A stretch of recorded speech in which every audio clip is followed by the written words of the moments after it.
On the sports for you. Yeah, we live. We loud. Big talk, ring talk for that hometown crowd. Hey, home of the Fat Four, run the score up more. Tread OTC, drip on the mat, on the floor. Korean mommy JoJo, big boom, big show. Flip through the sky, whole place go loco. Main event, John walk slow, chain swing, eyes low, bell ring, that smoke, he the headline. You know, West Coast demon, that's a step in, no pressure, whole Baleen, and they chant the name extra. Welcome to sports for you, wrestling. This our ring, our section. From the bay, we flexing. Fat Four, keep the crowd out, all guessing. Welcome to sports for you, wrestling. Stage lights, big entrances. If you came for a fight, pay attention. We the ones, it's the legend. Welcome to it's the legend. Welcome to it's the legend. Crowd surf, kids on shoulders, phone lights, all them holders, merch line, right on corners. Stories grow bolder, John with the steady silence. Then he snapped that violence, ref hand slam to the canvas. Whole place move like it's seismic. JoJo hit a twist so clean. Colors flash red, gold, green, that's in black and green. West wind howl on the scene. OTC try that path, footsteps echo the past. Beirut's deep in the craft, every night might be the last. From the north side, south side, whole bay in the same vibe. 4 names on the same sign. Fat Four for a lifetime. From the north side, south side, whole bay in the same vibe. 4 names on the same sign. Fat Four for a lifetime. It's the legend. It's the legend. It's the legend.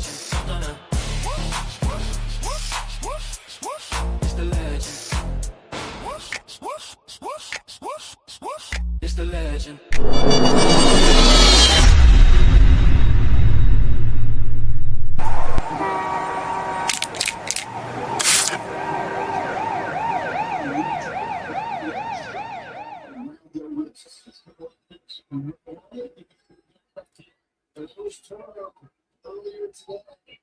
This is the same strap.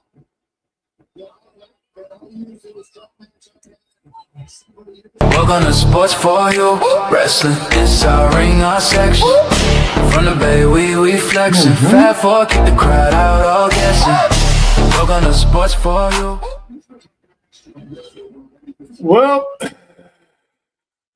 listen. When I woke up Monday morning, I wasn't expecting to see this. I mean, it's never a good time to get injured in wrestling, but the worst time to get injured is the beginning of the year. Why? Because it's WrestleMania season. Once January 1st hit, it's time to lay it out there to get yourself a spot, a winning ticket to the biggest show on the planet. And this kid's career, his young career, the biggest opportunity, well, might be up in smoke. But with that being said, welcome, episode 68, S4UWrestling. I am the OTC Trail. That is the main event himself, Sir John. Bro, what do you make of this here? Because this stinks for Bron, man. Well, you never want to wish injury on nobody, and I'm hoping that it's more of the closer than the later. We don't really know. Everybody is skeptic. Is he going to be out a few months? Is he going to be out 6 months? Will he make it back from Mania? All we can just hope is he's back and back healthy.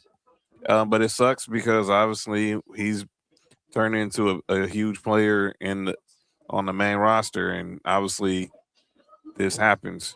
I was saying it like, look, he spears everyone out of oblivion, and the one time he decides to flip a table was when something aggregated. Now this wasn't just, and then be clear, he had been dealing with this for a minute, but he'd been able to manage it. But that one spot with the table was the one that kind of was kind of put him in the situation he's in, unfortunately. So let's hope that Bron is back sooner than later and that he can continue. But this just sucks all around that he's not around for for the build for Elimination Chamber and possibly WrestleMania? Yeah, because for athletes to be fully ready to go for any type of training and competition is 6 to 12 weeks. We're about 3 months out from Mania. February being a short month, you're looking at a good solid 80 plus days left till the biggest show of this young kid's career. I mean, WWE gave Michael Cole a script saying that he hurt himself during training. I don't think it was training. Those tables, those announce tables, they're 9 times out of 10 they're pretty heavy to flip over. Mm-hmm. 9 times out of 10 nowadays they're impossible to crash through. But again, they're heavy to flip over. This man, in a fit of rage at the amount of speed that he tried to flip that table, you're bound to pull something. Like, now the question is, where did he get the hernia from? Was it like his groin, his abs, his back? But what did this do for the main? Well, I'm not gonna say main event because he wasn't in the main event. Because we're all suspecting it's supposed to be him and Seth Rollins at Mania. Right. What, in your opinion, what would be the backup plan just in case Bron Breakker can't go? I need to see how the rest of the Vision story plays out. Obviously, we still got the Masked Man running rampant. So I honestly don't know right now until I see how things look at the Chamber. Because obviously, do they do something with Bronson Reed? Do they throw Theory in there? I'm really confused on how do you go now without the top dog there in order to build their story for WrestleMania. Yeah. I'm still thinking that Seth Rollins is going to be that final masked man to show up and cause havoc. But now I can see Logan Paul taking that spot against Seth Rollins at WrestleMania. Right. Because Logan Paul wasn't there when Seth Rollins got bounced out. But Seth Rollins can easily like, so you tried to replace me by joining the Vision. So I could see him, fight Logan Paul. But Logan Paul is a big name. And then, when Bron is ready, he can come back, the night after Mania, we can run this at Backlash. What city is Backlash in? Chicago. Backlash. I'm sorry, you said Tampa, Florida. Tampa, Florida. There you go. Okay, so they can do that because that is. Oh, hey. All right. Well, it just went from the big two to the return of the big three because the demon has arrived. Fashionably late as usual because we love her. We love her. Yes, 3 minutes late is yeah, I know. Usually we don't sports to you time anyway. But anywho, welcome back, the West Coast demon herself. Hello. Nestle. Hello. What's going on, Nestle? Hello. How we doing? Good. It's Cool. It's Wednesday. It's the middle of the week. Is it Wednesdaying you in a good way this week? Yeah, it was a good day. Cool. All right. We were just talking about Bron Breakker, surgery, hernia, WrestleMania. Not promising. So, what would be your backup plan if we don't give Bron Breakker and Seth Rollins? Your thoughts on this whole situation? Well, hey B, so y'all think that Seth Rollins is coming back at WrestleMania? Yes, I think he'd be ready in time. Ooh. Mm. That's actually a really good question because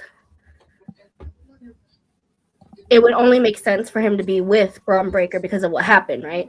Right. Now, the only other storyline that he kind of fits in is Punk and Roman. Again? It's the only one that makes sense if you think about it. But I don't think he'll be in the match. If he's returning and no one knows about it, he comes and fucks it up for someone.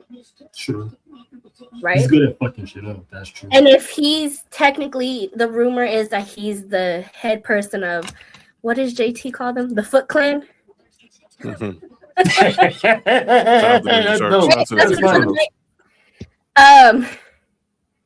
it would only make sense for him to reveal himself at WrestleMania. Now, the only thing is that the Foot Clan has only been messing with the Vision. Mm-hmm. So, I don't know. I hadn't even thought about that, him coming back. Let me throw a name out here that you're not going to like, but I feel like it's the most logical choice as a backup plan. Logan Paul. Well, yeah. Like, you think they should put Logan Paul in, or should they sit Rollins out until Bron Breakker comes back?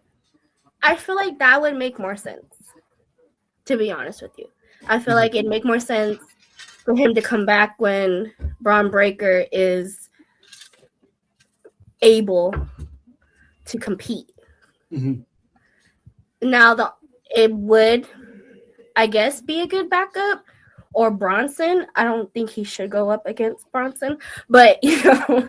Shout out to Bronson Barboza. Yeah. The safer choice, I guess you can say, would be Logan Paul. I'm okay with Logan Paul right now. I think I know why you're okay with Logan Paul, because I'm actually okay with Logan Paul as well. Because me and John was talking about this the other day. Yeah. I'm okay with Logan Paul right now. I didn't know I could feel feelings like that for him. So, you know. Hey, I mean, I was telling John the other day, whether it's a PR move or he did that on his own, that's a good look. Yeah. And a lot of people put a cap on it too. So, I mean, yeah. I mean, it's possible family can disagree. One looked like a jackass and the other one looked like a donkey. Wow. You know who else, besides Bron Breakker, you know who else wasn't having a good week? Amelia. Drew McIntyre was not having a good week. I mean, the man caught multiple strays like nobody's business last Monday. Mm-hmm. And then Friday, he shows up to his own show and kept getting jumped. I mean, Cody comes out. You know what I'm saying? Raheem, as he calls himself. I was about to say, you better say it correctly. You better say it correctly. Raheem Rhodes, officially. And you wasn't here when I said it, but this man has been watching our shows. Because that's proof these people be watching our shows, because between me, you, the island, everybody else, he's been called Raheem Rhodes. And the fans pop on that. But anyway, I digress. So he shows up, got his pyro off, gets beat up, right? Tries to come back later, gets beat up by Jacob, right?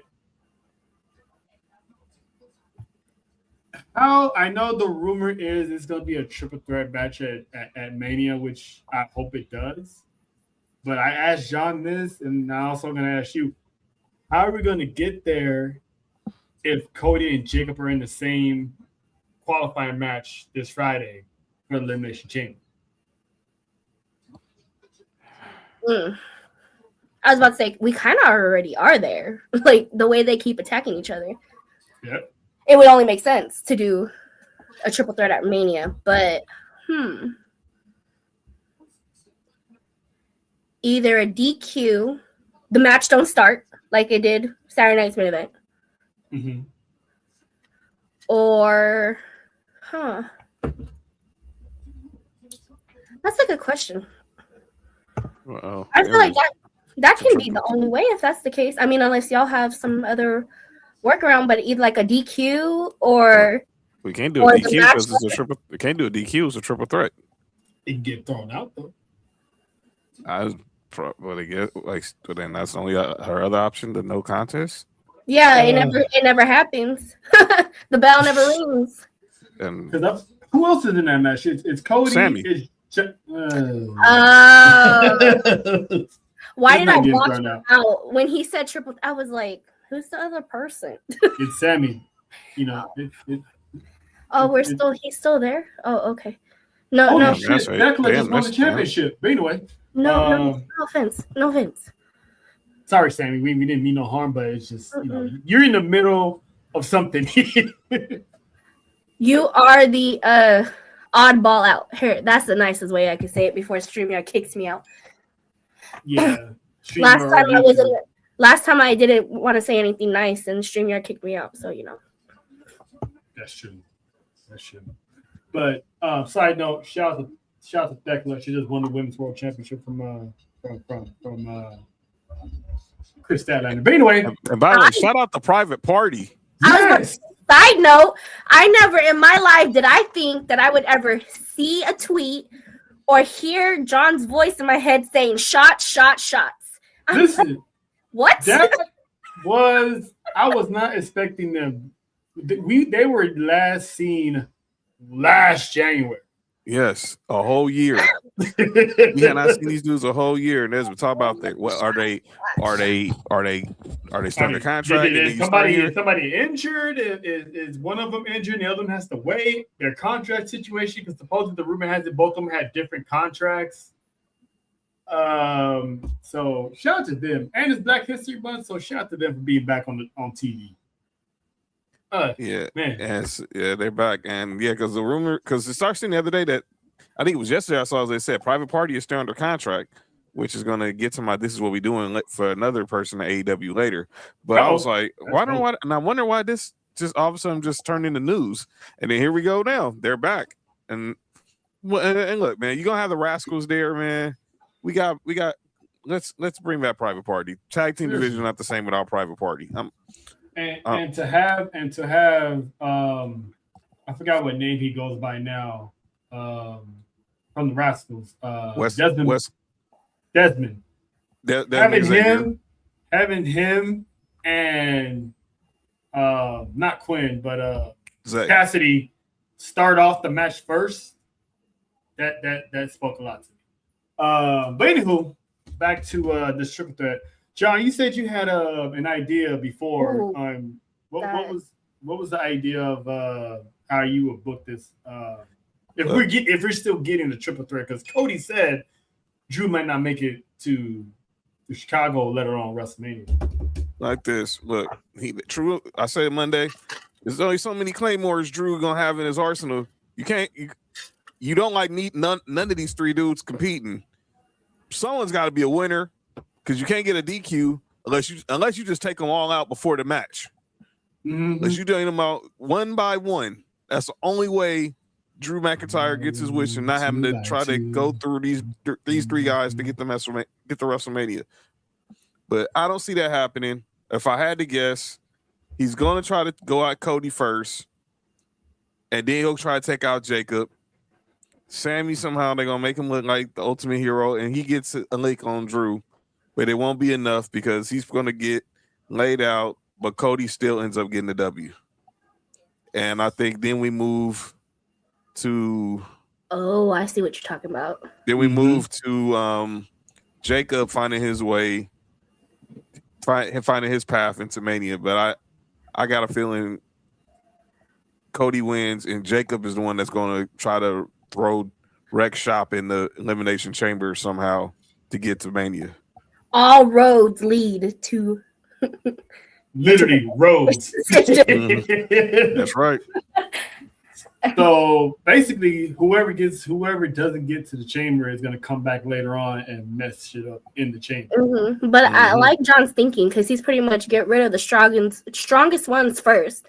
Mm-hmm. And then unfortunately, Sammy, I'm sorry, you go for the weak link and then you kind of I mean, you can't be sorry if it's true.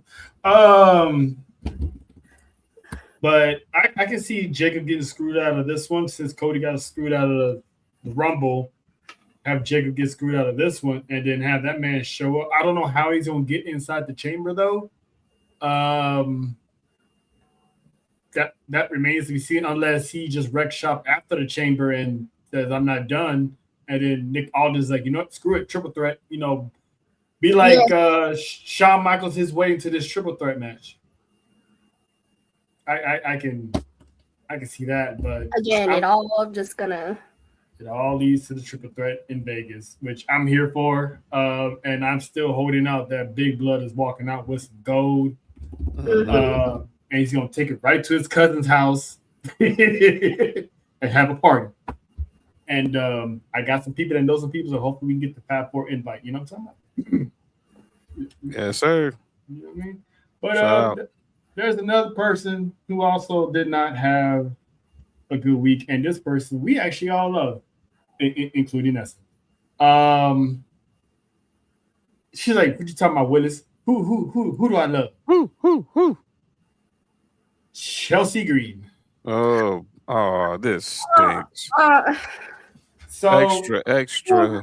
She was in a match in the qualifier for the Elimination Chamber, which was obviously won by Tiffany Stratton. Ugh. However, yep. Madam, go ahead, Nessa. I was wondering because I kind of popped into AAA after our show, and I was like, why the hell is La Hera fighting instead of Chelsea Green? Hey, you know who wasn't wondering that? That guy sitting over there. Damn right, I damn sure wasn't. I knew he was happy as hell to see Hey, I was like, look, Ethan, don't ask. Look, wrestle now. Ask questions later. Just that man was staring at her ass the whole time. You goddamn right I was staring at not you, but thanks for confirming that. I damn right I was. I ain't gonna lie. Viva la Toxicus. Listen, that man was staring at her ass. I was staring at a tattoo. If you can figure out which one I'm talking about, you get good extra points on that one. Yeah, because I was wondering the same thing. Well, I wasn't wondering because I'm like, her and Ethan Page defending the mixed tag team title. And by the way, shout out to Lola Vice. Her and Mr. Iguana got the dub on that, so they're the new, mixed tag team champs. Shout out to them. But I was like, what happened to Chelsea? Mm-hmm. She broke her ankle. And got the new Undertaker. Got the new point. Undertaker. I guess that he gets they get the point picture with the Undertaker, but even though he wasn't pointing at anything. Yeah, I saw a meme on that where you're on the main roster, you get the point from Triple H. You're on NXT, you get the photo with Shawn Michaels, and you go to AAA, you get the photo with the dead man. So that's crazy, right? Right. So when I first saw this and it said ended her career, I was like, "Ooh, damn, what'd she do?" But she just got it was feared to be a sprained ankle, but it was later revealed that she actually broke her ankle. They could play this really well. They could. They're going to play this really well. I guarantee they're going to play this really well. I want to see Chelsea Green in a wheelchair. A la Vicky Guerrero. Thank you. Oh, yeah. Remember? And Vicky was fake. I do. Oh, my God. And they're already doing it because you see her posting on social media. They're sending her care package, and they can make this. She's going to make this very entertaining. Hi, Bella. I hope she does. I'm here for it because Ethan needs she gonna beat the shit out of Ethan. Why? What do you do? What do you do? Because that's her partner. He didn't take the pin. She got a broken ankle. He didn't do anything either. He didn't take the pin though. He had to try to work off Iguana. He can't fight the women. Nessa. You can still go in and try to stop the pin. We just, I'm not even gonna argue with you. You know what, Ethan? You dropped the ball. Ethan. You wanna know why? Because it's exactly those points that she's gonna be like, you didn't do nothing. You just stood there. You this and you that. Yeah. Yeah. Thank you. Yeah. But Ethan, like, well, no one told you to go break your ankle. That's mad. That's mad disrespectful. But that's It's mad Ethan. disrespectful, It's dude. Ethan, but it's Hype Ethan. him though. That's what Bella was good, but relax. Whoa, wait a minute. I mean, yeah. Penetrade. Yeah. It makes sex look like church. I heard that from one of those cartoons. I forgot which one it was. Shout out to Lola and Mr. Iguana. Listen, like I'm not complaining because I saw AAA and I saw her. I'm like, yeah, they ain't winning. And she took the pin and got knocked out by Lola. Yeah, I was like, oh shit. But adult Mexicana to Cubana, me and John, Viva la Rasta. we good. Viva la Toxicas. Yeah, I was on fire. Yeah, Viva la Toxicas. But shout out to Lucha Lola that she's going by now. And you know what? And I know Nessa is struggling with this toxic talk, so we're gonna. I'm really not, because if you didn't hear me earlier, I said I was actually watching her as jiggle too. So I mean, but for the sake of the bit, we can't talk about John's obsession and not talk about Nessa's obsession. Oh Lord, yeah. And that is one the LA of the Luchadores. Dominic Mysterio made his return AAA. The romantic king of los luchadores. Listen, man, anyone can get somebody. He steals everything from Eddie, doesn't he? This is Daddy. Except for his brain, because you never seen Eddie do something that's No, he knows what time zones are. Don't do that. Don't do that. He does. Because I have something for this. What we doing? We got a lot. I love that we all got something for later. Mm-hmm. This is gonna be dope. This is gonna be dope. But shout out to well wishes to Chelsea Green. Hopefully she'll stay off TV, because every time I said this on ATD a couple Fridays ago, every time I see Chelsea Green, I just want to pop Michael P.S. Hayes in the face. I didn't understand it. It was a dumb quote. And Vince. You're looking at me. Why? Okay, let me explain to you why. I am unreal. He said that she's no. He said she's not good. She's only good enough to put over talent. I saw the clips to that, and I was like, I'm not a big fan. She did win me over, but I'm not like, oh my god, I'm Team Chelsea. Right. But that was bullshit. That was the sexist thing you can say too, in my opinion. Yes. And because she has done so much good work, not only with the U.S. title, the fact that she's able to pull off Mexican tag titles and still make it her own while winning over the crowd still, man, get the fuck out of here. Talking about she's not on the level as Charlotte Flair and Becky Lynch. I'm like, Charlotte Flair and Becky Lynch wish they could do the stuff that Chelsea Green has done in her career. I mean, she's fought dudes. Ask Penta. She's fought dudes in hardcore. It's like, when is this woman gonna get her respect? And hopefully Michael PSA is the only one that thinks that, not everybody else, because clearly that woman is a bona fide star and belongs in the higher echelon of the division instead of just down here putting over talent. The woman's earned it. But he Freebird was wrong on that one. Definitely wrong.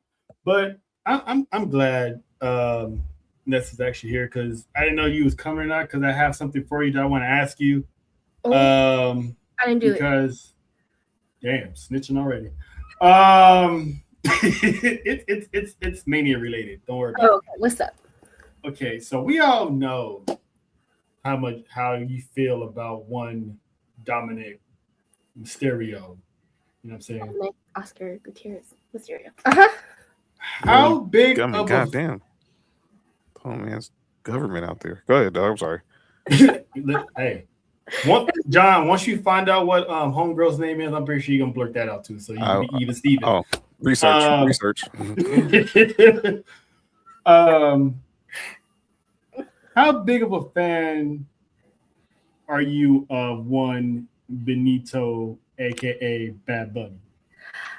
So I love Bad Bunny. I'm not a huge fan of Bad Bunny. Like, like Lay loves Bad Bunny, like that, like full on.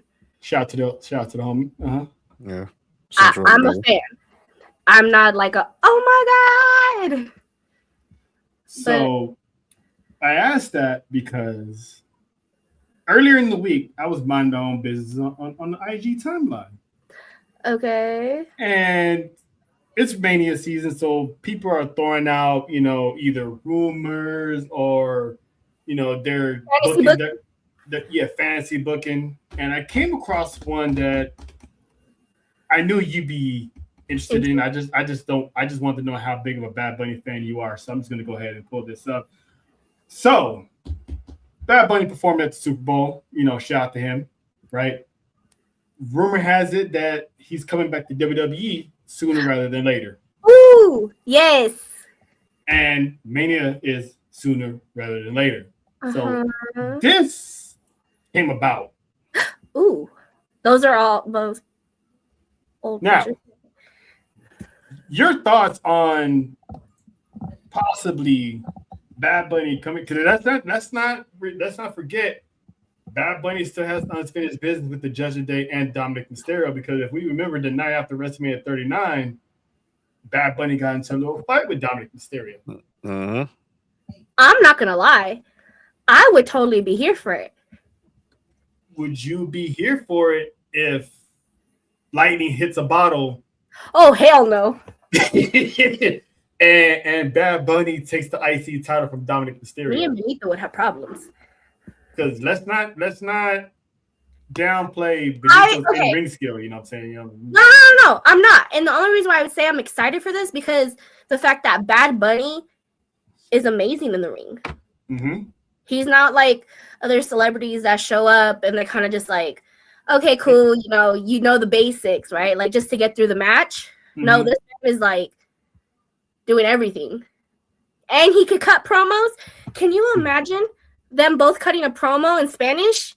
Like if they cut a promo in Spanish, this is all I'm going to hear in the timeline. Yeah.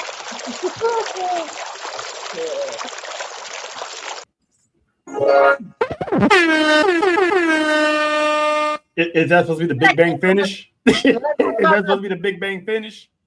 What did I tell you about rubbing? Whoa, that's what that is? That's what the DJ. Yeah. That sounds like a queef. But anyway,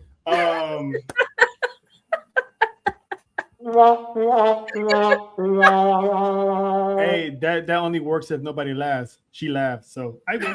The word queef is just diabolical. Okay. But it's natural.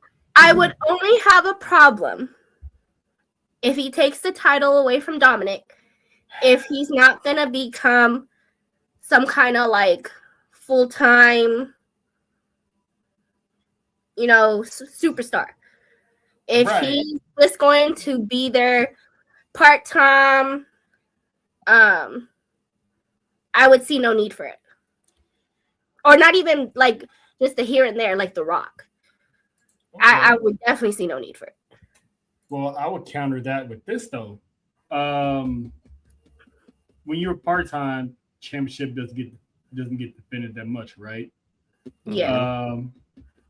I said this multiple times. When healthy, how often does Dominic Mysterio defend the IC championship? Not very often. So it'd be kind of like the same, wouldn't it? Yeah, but we see him though. That's the difference. Here's my thing with the titles. If you're gonna have the title, I want to see you. I don't care if you defend it. It needs to be seen. Because if not, we're gonna forget about it. That's how I kind of want to see you in the ring too. But yeah, but even if he is in the ring, he's just not defending the title. No, I want to see you defend the title. Oh well, yeah, obviously. But that's also how they book him. That's not him. So, That's how they book other champions, to be honest. The only championship that gets booked is the United States Championship. To be honest. Honestly, he's kind of defended his AAA title more than he has the IC title. And that's the point I'm Because saying. he still is a fighting champion. It's just, He's not an American fighting champion. that was. John, your thoughts of if this would actually happen, would you be cool with it? Oh, by the way. And would you be cool with the outcome of Bad Bunny maybe taking the title off of Dirty Dominic? Am I cool with the match? Heck yes. Sign me up. I need to see if Bad Bunny wins. I need to see how he wins. If he wins clean, or is this part of also the continued crumbling of the Judgment Day? Because I can't see Dom losing clean as much as he was so over in this last year or two, especially at Mania last year. How he had that victory lap. That'd be a total 360 moment. He comes back in there a year later as Intercontinental Champion, well, two-time Intercontinental Champion, in the spot where he got the biggest pop of his career, and then loses to arguably the biggest celebrity on the planet. But I need to see how he would lose the title in order for me to be down with it. If it's part of the crumbling of the Judgment Day, I'm all for it. But if he's losing clean to Bad Bunny, make it another. Put Bad Bunny in another street fight. Put in another street fight. Put him and Dom in the street fight. I mean, unfortunately can't be in Puerto Rico, so do another Sin City street fight like they did with Priest and Drew McIntyre last year, and just beat the living crap out of each other. With the Puerto Rican kendo stick. Yes.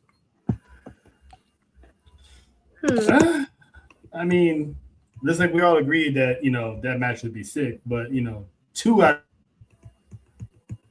of three would be actually cool with Dominic losing. Eventually, the man's gonna have to lose. But in Delulu land, he's champion forever.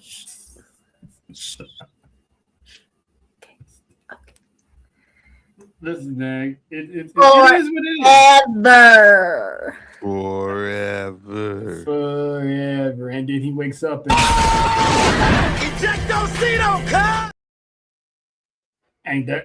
out goes the championship. But anyway, since we're on Bien, pendejo. Exactly, he will be a pendejo for losing. That was for you. He will be a pendejo for losing. But speaking of Dominic and Judgment Day, Monday Night Raw was crazy because we saw Stephanie Baker, Liv Morgan. First off, the return of Dominic Mysterio on Monday Night Raw. Oh, we're gonna get into this. All right, let's do this. By the way, the return of Dominic Mysterio on Monday Night Raw, which was kind of surprising. I wasn't expecting to see him there. Introduces his güerita, gives her, candy and flowers. Fellas, take those. Valentine's Day. Even that's the least you can do, is at least flowers and candy. So take notes. Stephanie comes out. Stephanie pretty much reads her the riot act in Spanish. Typical American. Hey, what she saying? Dom's like, don't worry about it. You want to know the funny part is that you can tell on her face that she understood what she said and then played it off as that, she's that blonde chick that doesn't know what. Yeah. Olivia's so smart. Olivia Shanae Morgan is smart. But, I love that this is the name you're going with. Yep, and I'm sticking to it.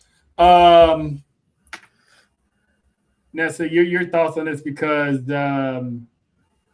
it got juicy.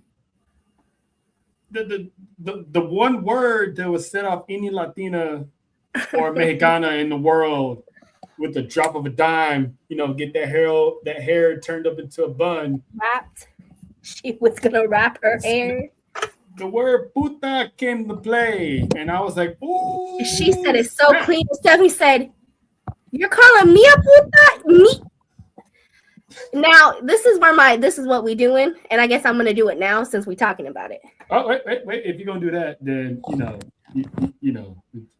Hit it. For the first time and the only time that we do this early for Nessa. This is what we doing. Hit the button. This what we doing. I made this song. You like it or what? How about new? How about no? That's what I do. That dude is a Timu version of me. Sir, that's you. Quit the cat. Stop the cat, Jonathan. I'm sorry. I love that. That's a Timu version of me. It will never not be funny. Anyway. Never. Huh? I loved the interaction, first off. Because not only was Stephanie able to Stephanie was able to speak in English, but also cut a promo in Spanish with Dominic. Mm-hmm. Liv calling her a puta. Stephanie saying it back. Then she smacks my man. Stephanie, I love you. What? Let me defend her real quick. Dominic likes that stuff. Go ahead.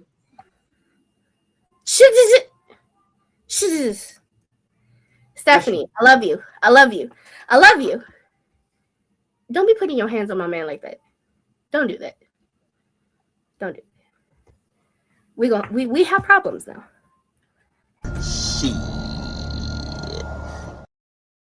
We have problems now. Don't, because I was gonna have problems with Olivia if she didn't do what she did to help win the title back. Because I was like, what the fuck? How we no. And I get it. He probably liked it. I don't care. Don't be putting your hands on my man like that.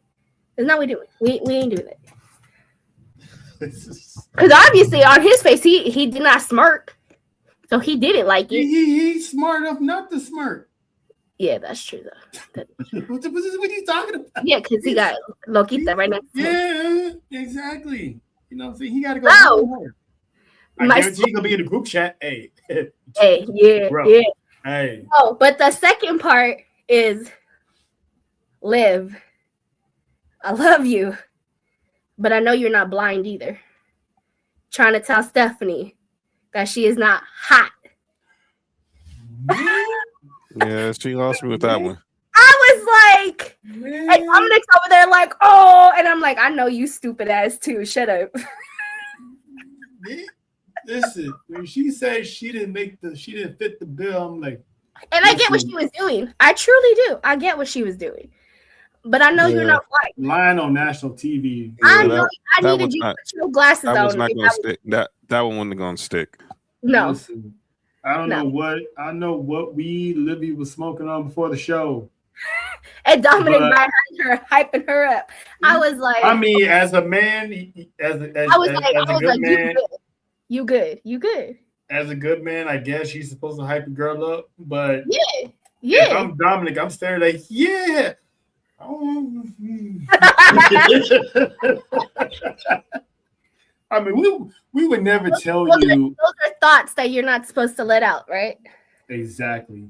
Yeah. If for a small split second you think another woman's finer than your girl, you keep that to the grave. Yes. Keep that to the grave. But yeah, she was mad tripping. I mean, she was smoking that good endo in Philly because not Philly. They're in Cleveland. In Ohio. So her and Logan Paul must have hung out somewhere. Yeah, she was smoking on that. She was smoking on that Hall of Fame weed. Listen, Olivia is gorgeous, but she ain't touching Stephanie. Look, but those were my. This is what we doing. And since we were talking about it, I said, "Fuck it." Yeah. But again, don't put your hands on my man. Don't do it. Don't ever do it. So I mean, I know Olivia is teasing of going to SmackDown. Oh, she'll be there Friday. She definitely gonna be smoking some good stuff, and she thinks we all gonna believe that she's gonna go challenge Jade Cargill for the WWE Championship. You better stay on the red brand, stay on the red side, please. if they somehow flip it and she does, I'm just gonna I'm gonna call creative and be like, what the hell are y'all smoking? Like, me and John will hop on the email and request to have an interview with Ryan Ward immediately to have him explain to us. Who gonna believe it? Who gonna believe it? I mean, it's happened before, right? She's had a match with her before. And got her ass kicked. But, like, no. Ain't no way. Ain't no way. No. And that one all the way fucks up the whole storyline. And she still gotta go through Jordan Grace to even get, Yeah, there's a lot of things that can go wrong if that's what they do. So Lydia, stay on that side of the She's gonna use her privilege and her power to keep dangling her Royal Rumble bid like cheese to a mouse. Yeah. And I'm okay with that. And I like that. That's what Charlotte did last year. And I was kind of hoping that she was gonna hit up NXT and talk to Becky and who has the US title right now, Julia? Like, you know what I mean? Like, hit up all the champs just to be like, I could choose you at any given moment. You know what I mean? I mean, but John, your thoughts on that altercation? Because once again, Dominic Mysterio is continuing to live his best life. I don't know what they see in this dude, but I need to read a book or something. Anyway, you have a lot to think. Segment, because you saw the fire in La Primera. We ain't seen that fire in a minute, and it was and it lit. But when she hit her with the P word, I was sitting there like, Liv, you now you asking for it, and I love you. You know, I ain't gonna never be no Liv Morgan slander over here. Ever. Shout out to Jody. But you can't call a woman a puta when you the pot calling the kettle black. You know, I had a question for you about that, because is it really stealing someone's man if the man left the relationship? She initiated it. Are you sure? Are we going back to the whole Rhea thing? Yes. That's what he's talking about. She was the chick that came in, started meddling with everything, and then that we know her, because he had stated that before we saw everything on TV, that they had already had something before that, but he was already out the relationship. Mentally, probably. So is it physically stealing someone's man? Yes. If the man ain't there no more. Yes. Because when Rhea got back, he was begging like Keith Sweat. Wine. That was part of the bit. He said that. Of course he gonna say that now. Yeah, of course he gonna say, yeah, I'm begging. Yeah, of course he gonna beg. I was serious. Dom, you my guy and all, but come on, man. Man. That's being a man one-on-one when you know you got beat and you play that shit out like yeah, I pretend to beg. I didn't really want you, you know. Wine. Don't do Keith like that. You just don't do that. Me and Liv was like, round and round we go. And the only reason why I say that though is because if that's how easy it was he really Rhea's to begin with? Yeah, because he's a manhole. But anyway, who can love you like me? Everybody. Who can you like me? That's like what out of roster. SmackDown girls. NXT baby. Oh man. Let's not forget the Triple A. Nobody. Yeah, we can do this all night. Okay, sis, we can do this all night, man. I don't know about this. Don't be doing my man Keith like that. Don't do that. They both manholes. But anyway. Yeah, he was trying to make it last forever. Did you just call Keith a manhole? What the make it last. See, this is what happens. JoJo leaves me by myself with you. Then they gonna be like, he just told her, I want it. I won't live, Morgan. Oh my god! I He hope wanted AI that Liv Morgan. He wanted. But anywho, that hope AI clips all of that. Yeah. clip that. But Dominic gets these jokes because he puts himself in these situations with every female on that active roster. And we haven't even mentioned Roxanne anyway. So yeah, and I don't even pay no attention to Roxanne. Oh, yet. So we think. Yet. Stay tuned. But overall, I thought the segment was just good because I like seeing the fire in La Primera. Because I think you started hearing people saying they thought was her reign getting stale. I'm like, are you kidding me? I mean, she just needed some competition.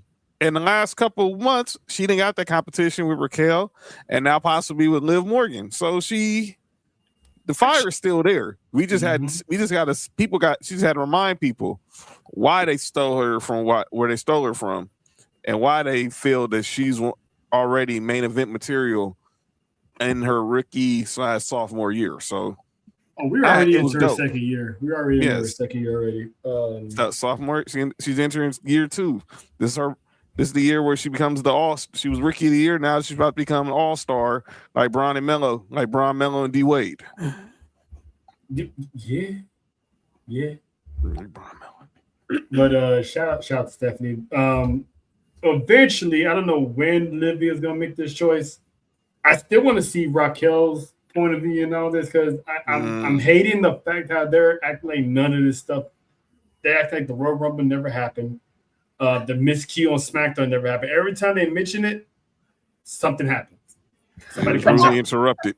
That's the point, though, because the fact that she's not talking about it, it's building in her, eating her up inside, and then she's just gonna blow. Anyway, shut up, Trell. Listen. I think the one thing that's gonna happen for Raquel to have enough is Olivia mentioning that she's gonna take the World Heavyweight Championship from Stephanie, something that Raquel couldn't do. As soon as she says, "I want Stephanie," Raquel is going to need to be committed.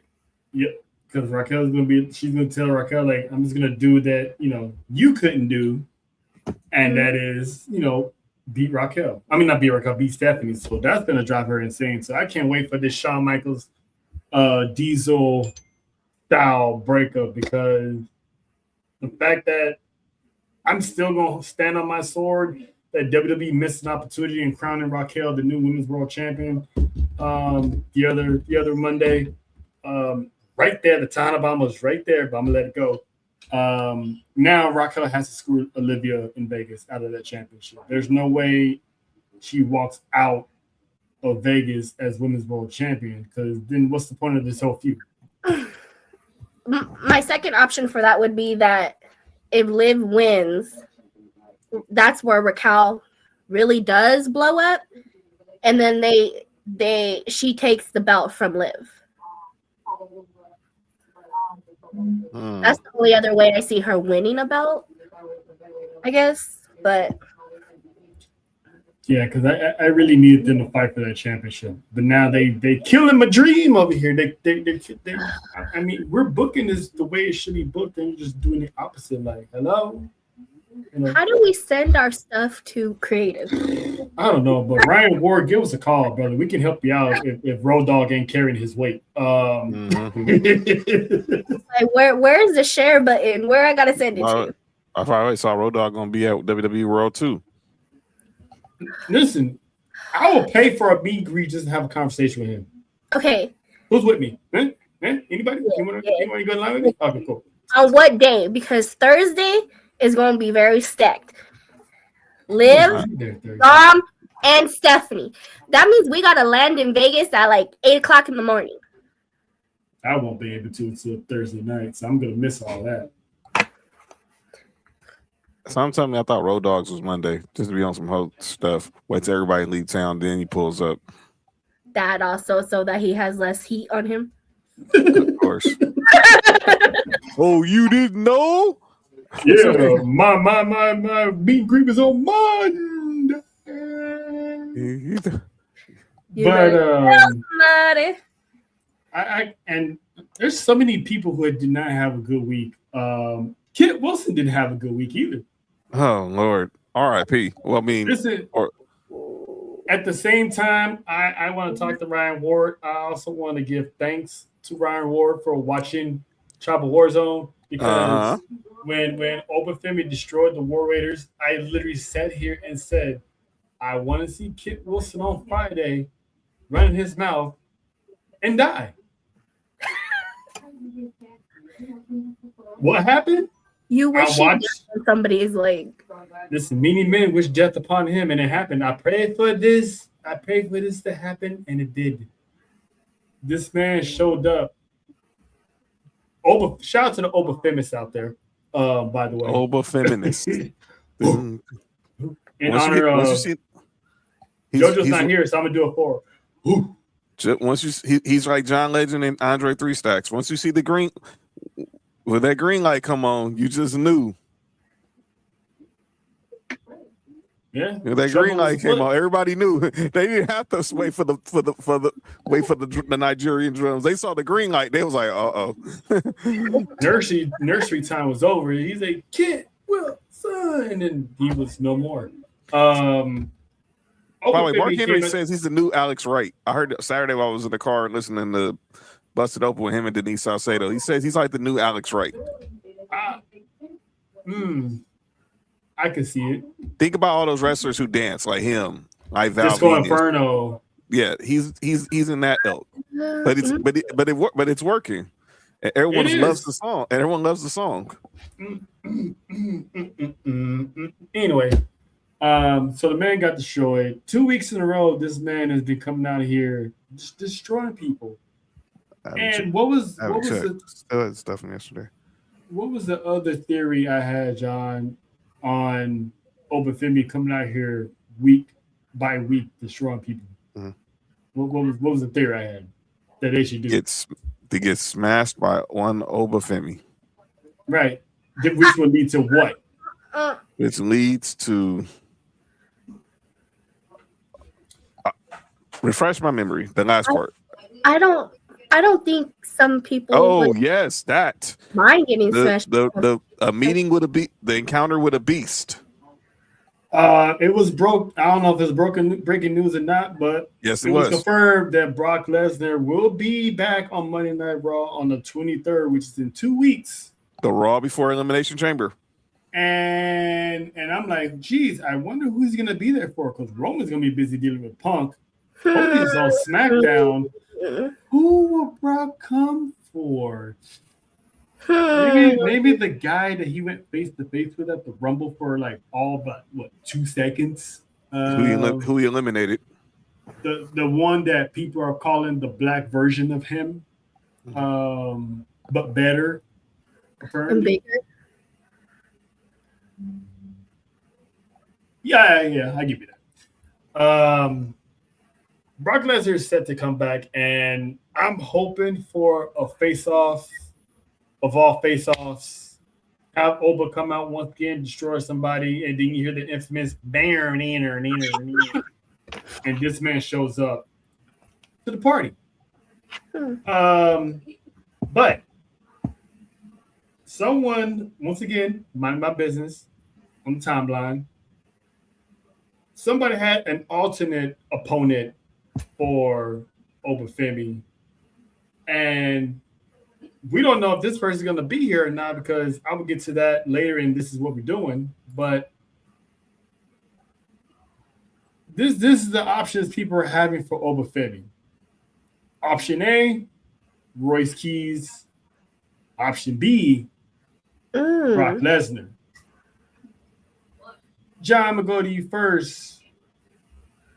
Which option would you be personally, in your own mind, which option personally would you be interested in seeing in Vegas? B, and do not, and we can keep this moving. Nothing against Royce Keys. Let's not do that.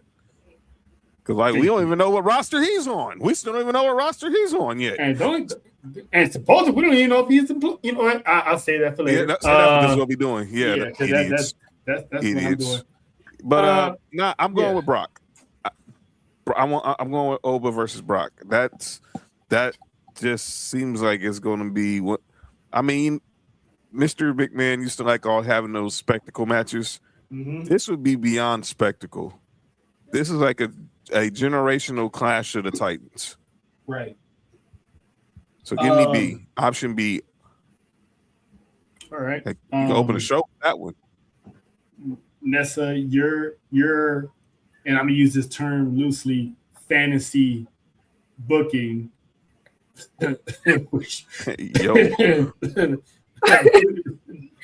Okay, so I like choice A, but it would kind of be like how would we get there kind of thing. Mm-hmm. B is already there. We already got the interaction. Oba got thrown out. Oba's mad. There's the fight right there. I mean, technically, we still don't know where Obafemi is going to be at, so we might not even find out for a while, and we still get him and Brock. Right. It don't really matter if he's on SmackDown or Raw. It still makes more sense because we got the story to build it from, too. Right. Like, we pretty much got the opening. The door's open. So. Yeah, I believe it. I agree. Because this will be option B. It's option B for me. Mm-hmm.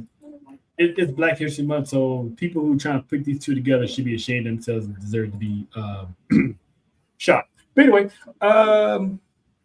but yeah, Brock Lesnar, Obafemi, give me that match. Give the people what they want. Book it, because that's you can start off WrestleMania with that match. You can have that match in the middle of WrestleMania's card. It's gonna cook because it's gonna get a lot of people's attention. Mm-hmm. And everyone's gonna be behind Obafemi. Mm-hmm. So I'm looking forward to that. All right, so now we're gonna pivot still on Monday Night Raw to a person that we all love, and that is the mother, AJ Lee, made a return with Uncle Phil, and a little Irish leprechaun was having a fit behind him.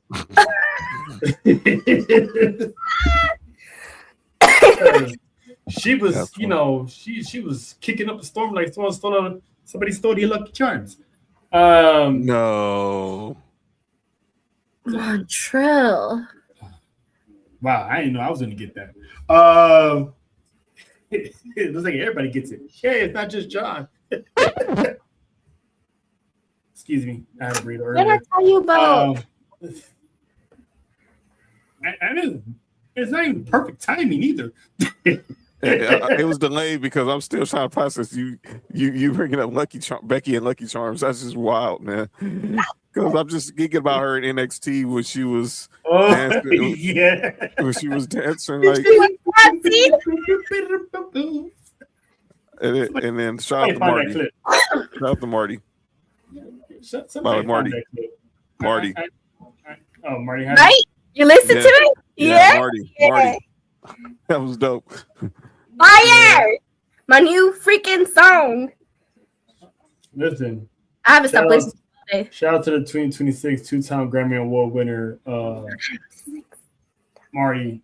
6 in total. He's up there with Tom Brady almost, man. The man is a legend. The man is he's our people's. You know what I'm saying? So shout out to Marty. So AJ Lee played crazy with crazy and goated Becky Lynch into a match for the Women's Intercontinental Championship. How excited are you, one Vanessa Monica Monroe? I mean, you can't say it wasn't coming, right? We knew this was about to happen. When? We didn't know. I'm here for it. Someone please take that title away from her. It's going to be in Chi-Town, city of Chicago. And I feel like this is a good, us growing up with AJ Lee, we know that she's women's world champion material, right? But she just got back. She still needs to get her feet wet. Like she, So I feel like her taking the IC title from Becky gives her that chance to build herself back up again, especially if she's still kind of part-time. Mm-hmm. So yeah, and I thought it was gonna be a WrestleMania, but looks like we're getting this at Elimination Chamber. Mm-hmm.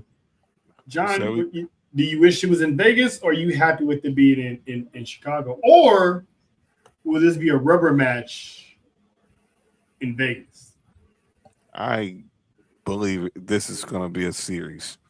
They're running this back at Mania, but having AJ Lee's first solo match be back in Chicago only seems right. So, but I believe this is going to set up for Becky versus AJ Lee in Allegiant Stadium for the IC title, and who knows? This might go to Backlash, but definitely this is going to Mania for sure.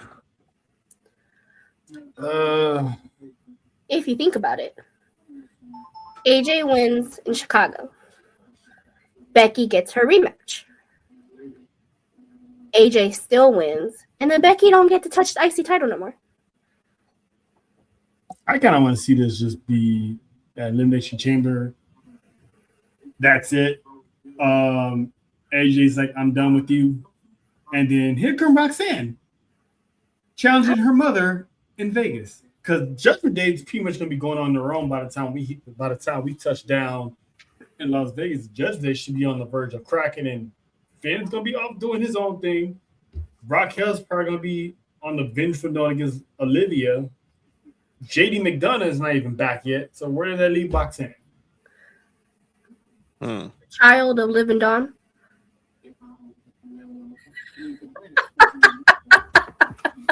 Well, I mean,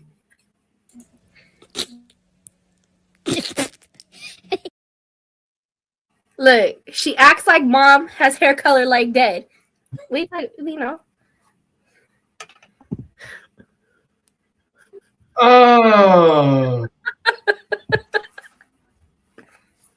I mean, Roxanne does scream a lot when she swings, and she did get that from mom because mom always said, been known to be quite the screamer. Exactly. But isn't AJ a part-time? If so, then AJ may keep it. Yeah. So then, Roxanne. if she's a part-timer, and she could be a transitional champion. Which, again, us knowing AJ like how we do, it seems weird to say that, right? Because she's not a transitional champion, Right. But technically, she is new. You know what I mean? I can see her beating Becky, but then Roxanne challenges her, and maybe Becky screws AJ at WrestleMania, and then they have this payoff match maybe at SummerSlam or Backlash, and that'll be it. Give Roxanne some go. She's been the MVP of Judgment Day. She's a prodigy. So give the other girls some gold. Stephanie already got gold. Julie already got gold. Roxanne came in on the main roster the same time both of those women came up. Mm-hmm. Give her the Women's Intercontinental Championship and let her go to work. And then, maybe she can have a match with Bayley. Finally tie up that loose end. Please. Or have Bayley beat AJ and then have Roxanne and Bayley finish that feud off and have Roxanne beat Bayley for the championship. I feel like that makes both ways that you've said it makes sense, just because it's like, okay, you get the AJ, then you get Roxanne, who has ties to AJ because of Punk and all this stuff, like mother-daughter, like how you said. Mm-hmm. Or you do it the other way, and we finally get our feud back. Mm-hmm. So I feel like either way would work. Would we get it? Who knows? But Yeah. I'm here for it because again, Team Roxanne. Roxanne. Roxanne. But what'd you think, John? Oh man, I can't believe Becky took that. I can't believe Becky let AJ bait her like that. But but then again, Becky sometimes talks herself into these situations because she's the greatest of all time. ESPN, and she's not the only one that's saying it. So Jesus. the Bleacher Report said it. ESPN said it. Sports Illustrated. Sports Illustrated said it. I want to know who she paid. So she had AJ baited her because AJ was like, if I'm coming back, I haven't wrestled in 10 years. He has to be for a title. And Becky took the bait. Now Becky got the last laugh on Monday, but we got 2 more Raws until Elimination Chamber. AJ gonna have something on his sleeve. They're in Memphis. Don't be surprised if she tries to whoop that trick. Hey, I just thought something because we all said that she baited Becky with the I haven't wrestled in 10 years and blah blah blah, right? You remember the last time she baited a champion into the title defense? Yeah, wasn't it Paige? Yep. Mm-hmm. After she got baited by Paige for a championship match. So I love how they're running these ideas back. You know what I'm saying? This is awesome. But speaking of running it back, the Usos. Oh, you got something to say real quick about Jay before we get into the Usos? Jay Uso's gonna be in Vegas for a meet and greet on Friday. I'll be there for Friday. I'll be there for Friday's meeting bit. And just in case, I'll take a photo for 2 because if it's another but yeah, because I'm going. Hate my job. I can't believe I'm gonna miss Thursdays. And that's the most important day too. It is. I'm just hoping Stone Cold is on Friday. He's on Saturday and Sunday. Oh, then well, probably have better luck Sunday because I'm still trying to go to Takeover. But anyway, yeah, that's definitely.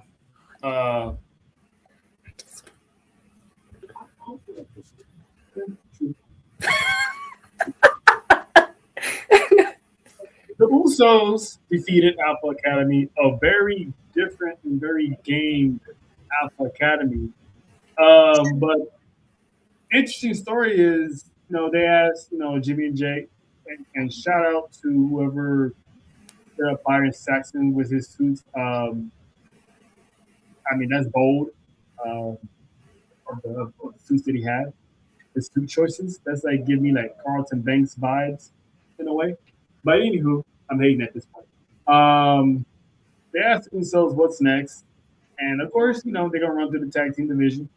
But Jimmy said he wants Jay to continue on getting this single run and wants him to qualify for Elimination Chamber to now bring home the WWE Championship to the family. I know back then, Faith had pointed out that Roman's shirts took off the 1 in OTC, but now in his new shirt, that 1 is back. So are they going back to the idea of crowning an OTC 2? And if so, is it still going to be Jimmy? Because Jimmy is pretty much, he's cool being a tag team champion and still wants his brother to succeed. So is Jimmy pretty much slowly but surely earning that OTC 2 banner, Nessa? Are you meaning like Jay is going to be Roman and Jimmy's going to be Jay kind of thing? I think that Jay is still too hot-headed to be a tribal chief.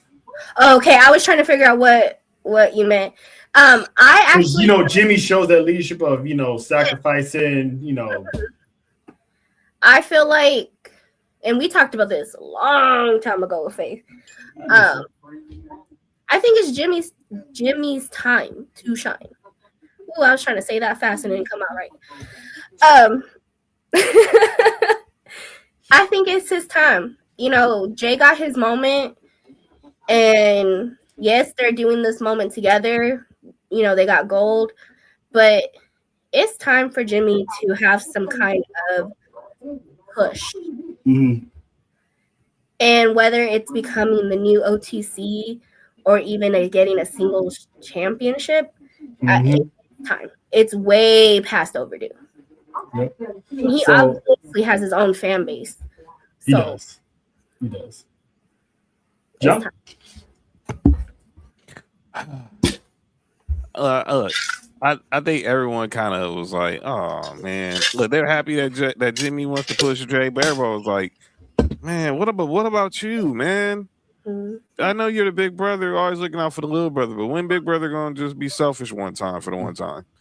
So it didn't shock me, and I expect obviously not next week, but probably next week, the final Raw before, unless they do the final Raw before Elimination Chamber, that they'll compete for one of those final spots, because obviously you need 3 from Raw, you need 3 from SmackDown, so we already got 1 and 1. So I think that's where Jay.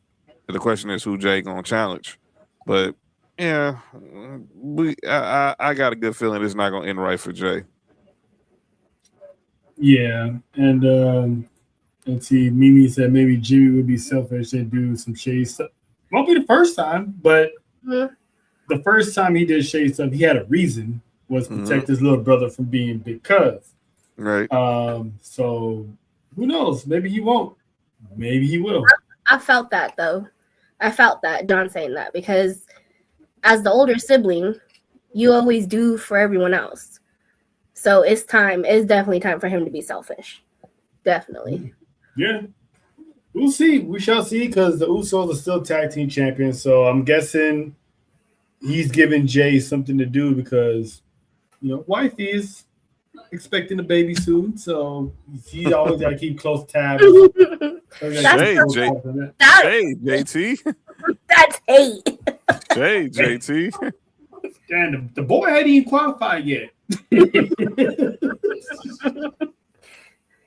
Jesus, headband. Y'all don't want to see that man running back in the chamber? Like, listen.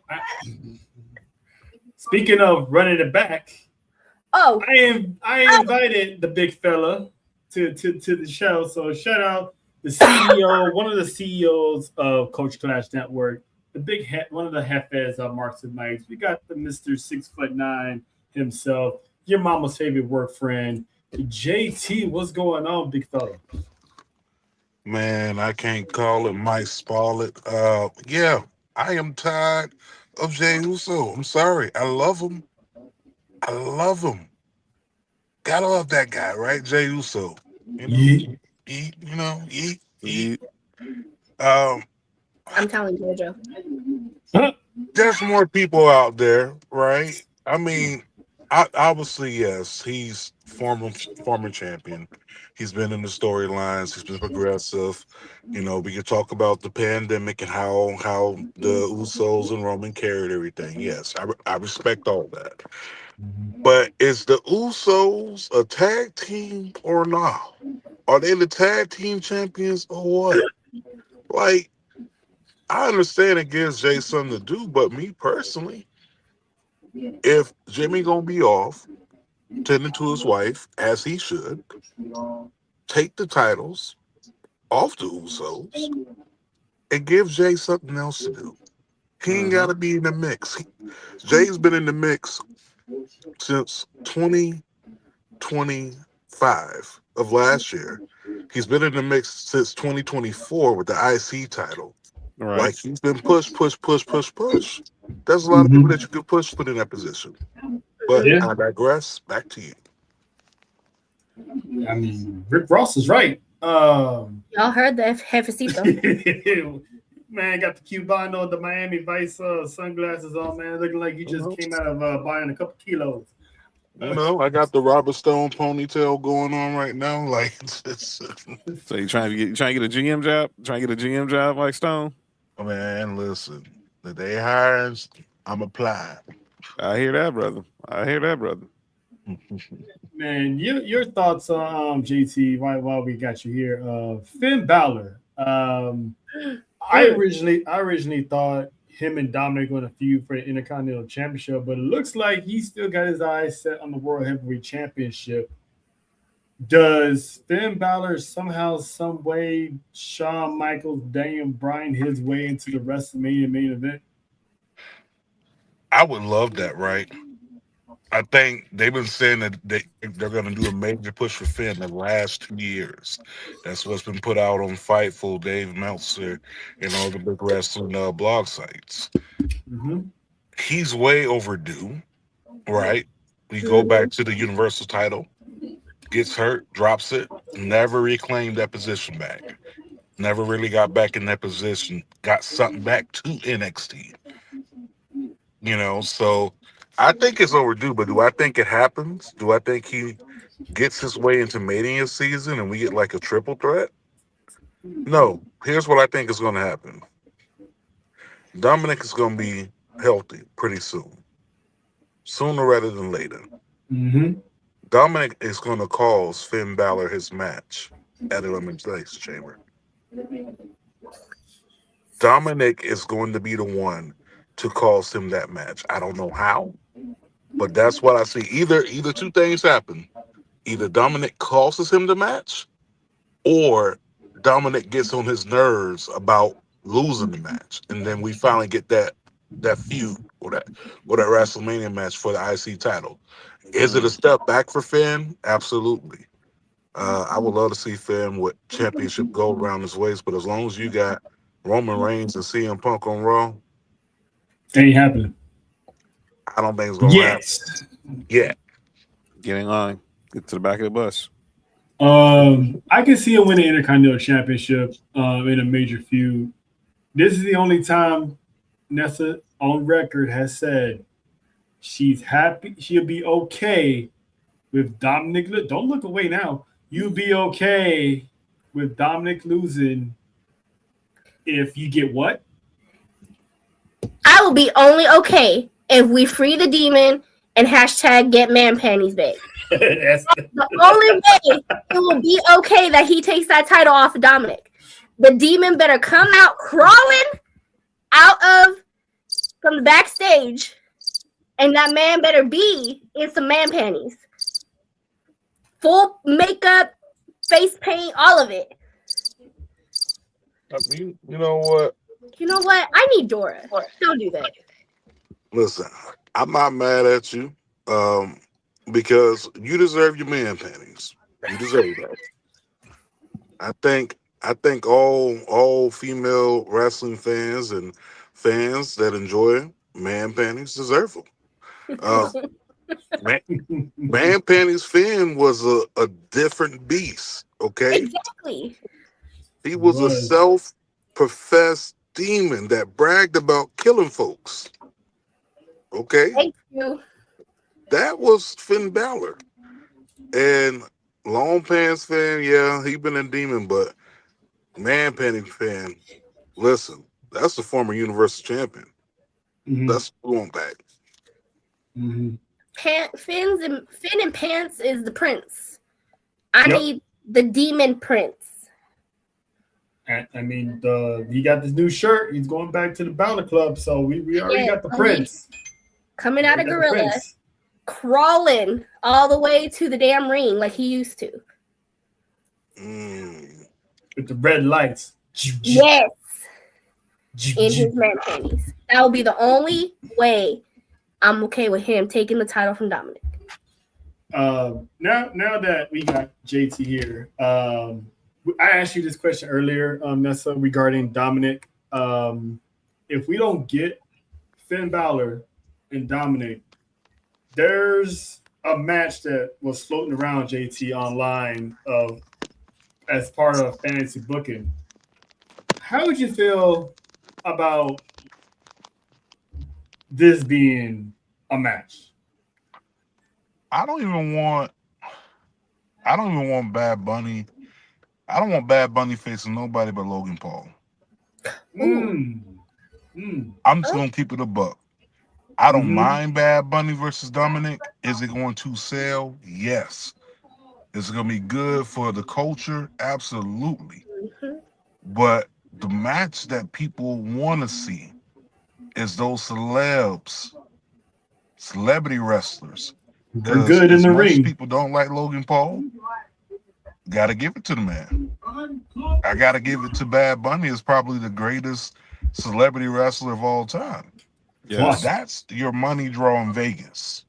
Mhm. That's what people are gonna come out there to Raider Stadium for. Mhm. That's what they're coming out there for. They're coming for Bad Bunny and Logan Paul. Now they're gonna pull up regardless for Dominic. They gonna do that. That's Dominic Mysterio. We ain't gonna act like we not gonna like Dominic don't put in work. Okay, Puts in a lot that's of work. Lucio right there. So we not gonna act like that. But the match that I want to see, give me Logan versus Bad Bunny, and I'm telling you, that's probably gonna be one of the most talked about matches WrestleMania weekend. I mean, they kind of low key planted the seeds over Super Bowl weekend when they was asking Logan Paul was he looking forward to Bad Bunny's halftime show, and he was like, "Nope." See, right there. See, looks like the planting of seeds. Mhm. So if we get Logan Paul, Bad Bunny, where does that leave Seth Rollins if he's good to go and with Bron Breakker out of commission? He's not expected to make it to Mania. We're holding out hope because we don't know where he got that hernia surgery at, so to speak, and we don't know how long his recovery time is going to be. So if let's say JT Seth Rollins is ready to go, do you sit him out until Bron Breakker is good to go, or who will be his replacement opponent out of the division? Because currently, I mean, obviously he's still gonna go out the division, right? With all these masked foot soldiers, you call them. Mm-hmm. Yeah. The foot, the foot is very, very out there. They out there, man. The foot been attacking for the past 3 weeks. But I would say if Seth is healthy, I don't want to interject him into another triple threat match with CM Punk, Roman, right? Exactly. You can run it back. You can run it back. It worked. It worked last year, right? You can do that. But I think one thing that they can do is probably run back another scenario. Because when you look at it, who else on that roster in the vision could Seth Rollins actually beef with? What, Bronson Reed? We've seen that. We've Oh seen it yeah. 3 times over. And Bronson put belt to ass a few of those times. Even took him out of commission, right? We can Yeah. go with Austin Theory, right? But then again, is Austin Theory versus Seth Rollins a marquee match? Nope, but Logan Paul is. Logan Paul is. If Logan Paul doesn't get Bad Bunny, I'm cool with Logan versus Seth. Or we can run back that other scenario that I was talking about. What happened a few years ago? And when I say a few years ago, I mean 2022. Or was that 23? Seth Rollins had an open challenge, had a mystery opponent, Mhm. and ended up being Cody Rhodes. I Mm. think we could put Seth in a position like that, but once again, you have to put a story behind it. Seth comes back, he's pissed off. I lost the vision, I got jumped, and I've been hurt.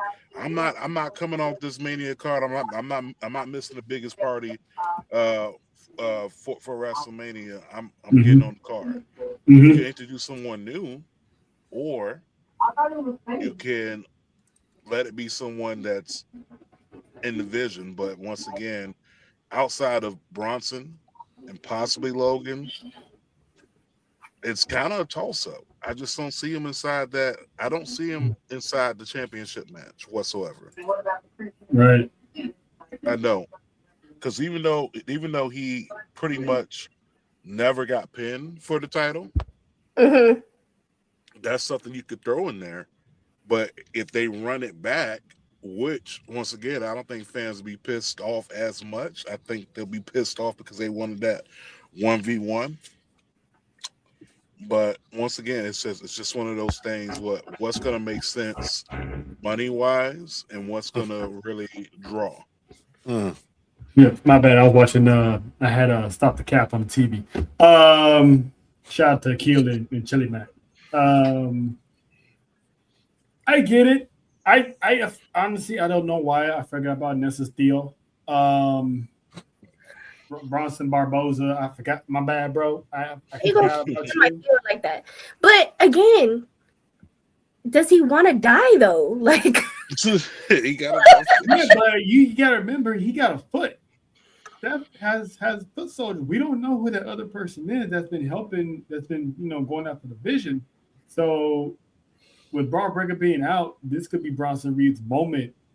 In the biggest stage possible. And he can take on Seth Rollins. I would actually Seth Rollins' former bodyguard, his former muscle, his former heavy going against, the master, so to speak. So with Paul Heyman in his corner, it's going to be a very, very interesting scenario. So I'm actually all for it.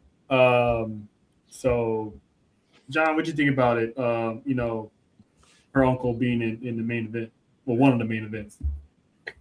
Bronson Reed and one of the main. I don't think so. I think we just keep the main thing. Maybe put them like near the mid toward the end, but maybe like the penultimate match. Well, I don't mean him being the main event close to the show. I mean being in the biggest stage. But like you said, we saw Bronson Reed did to Seth Rollins before he had Seth cleared his vision. But pause.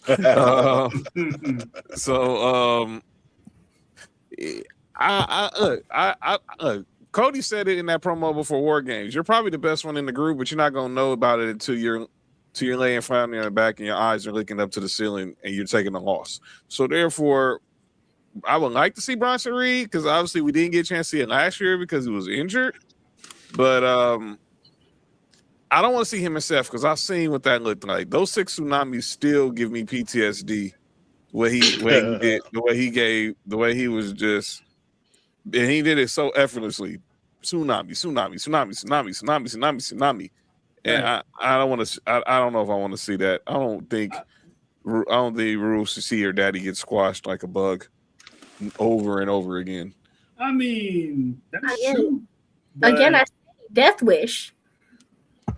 Yeah, but let's not forget how many times did Seth Rollins get beat up by Brock Lesnar before he actually stomped Brock Lesnar at WrestleMania? True. I don't want to see my Theo lose. I mean, listen, your Theo's been winning for the past 2 years. Let's call it for what it is. He's been winning. He's been on the road. He put down the Tribal Chief not once but twice. Stole the man's shoes not once but twice. Come on, man. He's been winning. He's been winning. You can still win in a loss. The man's gonna get the biggest payday of his lifetime with Bron Breakker out of the way. You know True. what I'm saying? This is his time to shine. I'd gladly take a stomp if I'm gonna get a couple extra zeros in my bank account Monday morning. Send some my way, shit. And, yeah, you would. Hey Theo. You love me, right? Favorite niece. You do that to everybody. That's how you stay being you. You just greatest pimp to ever live.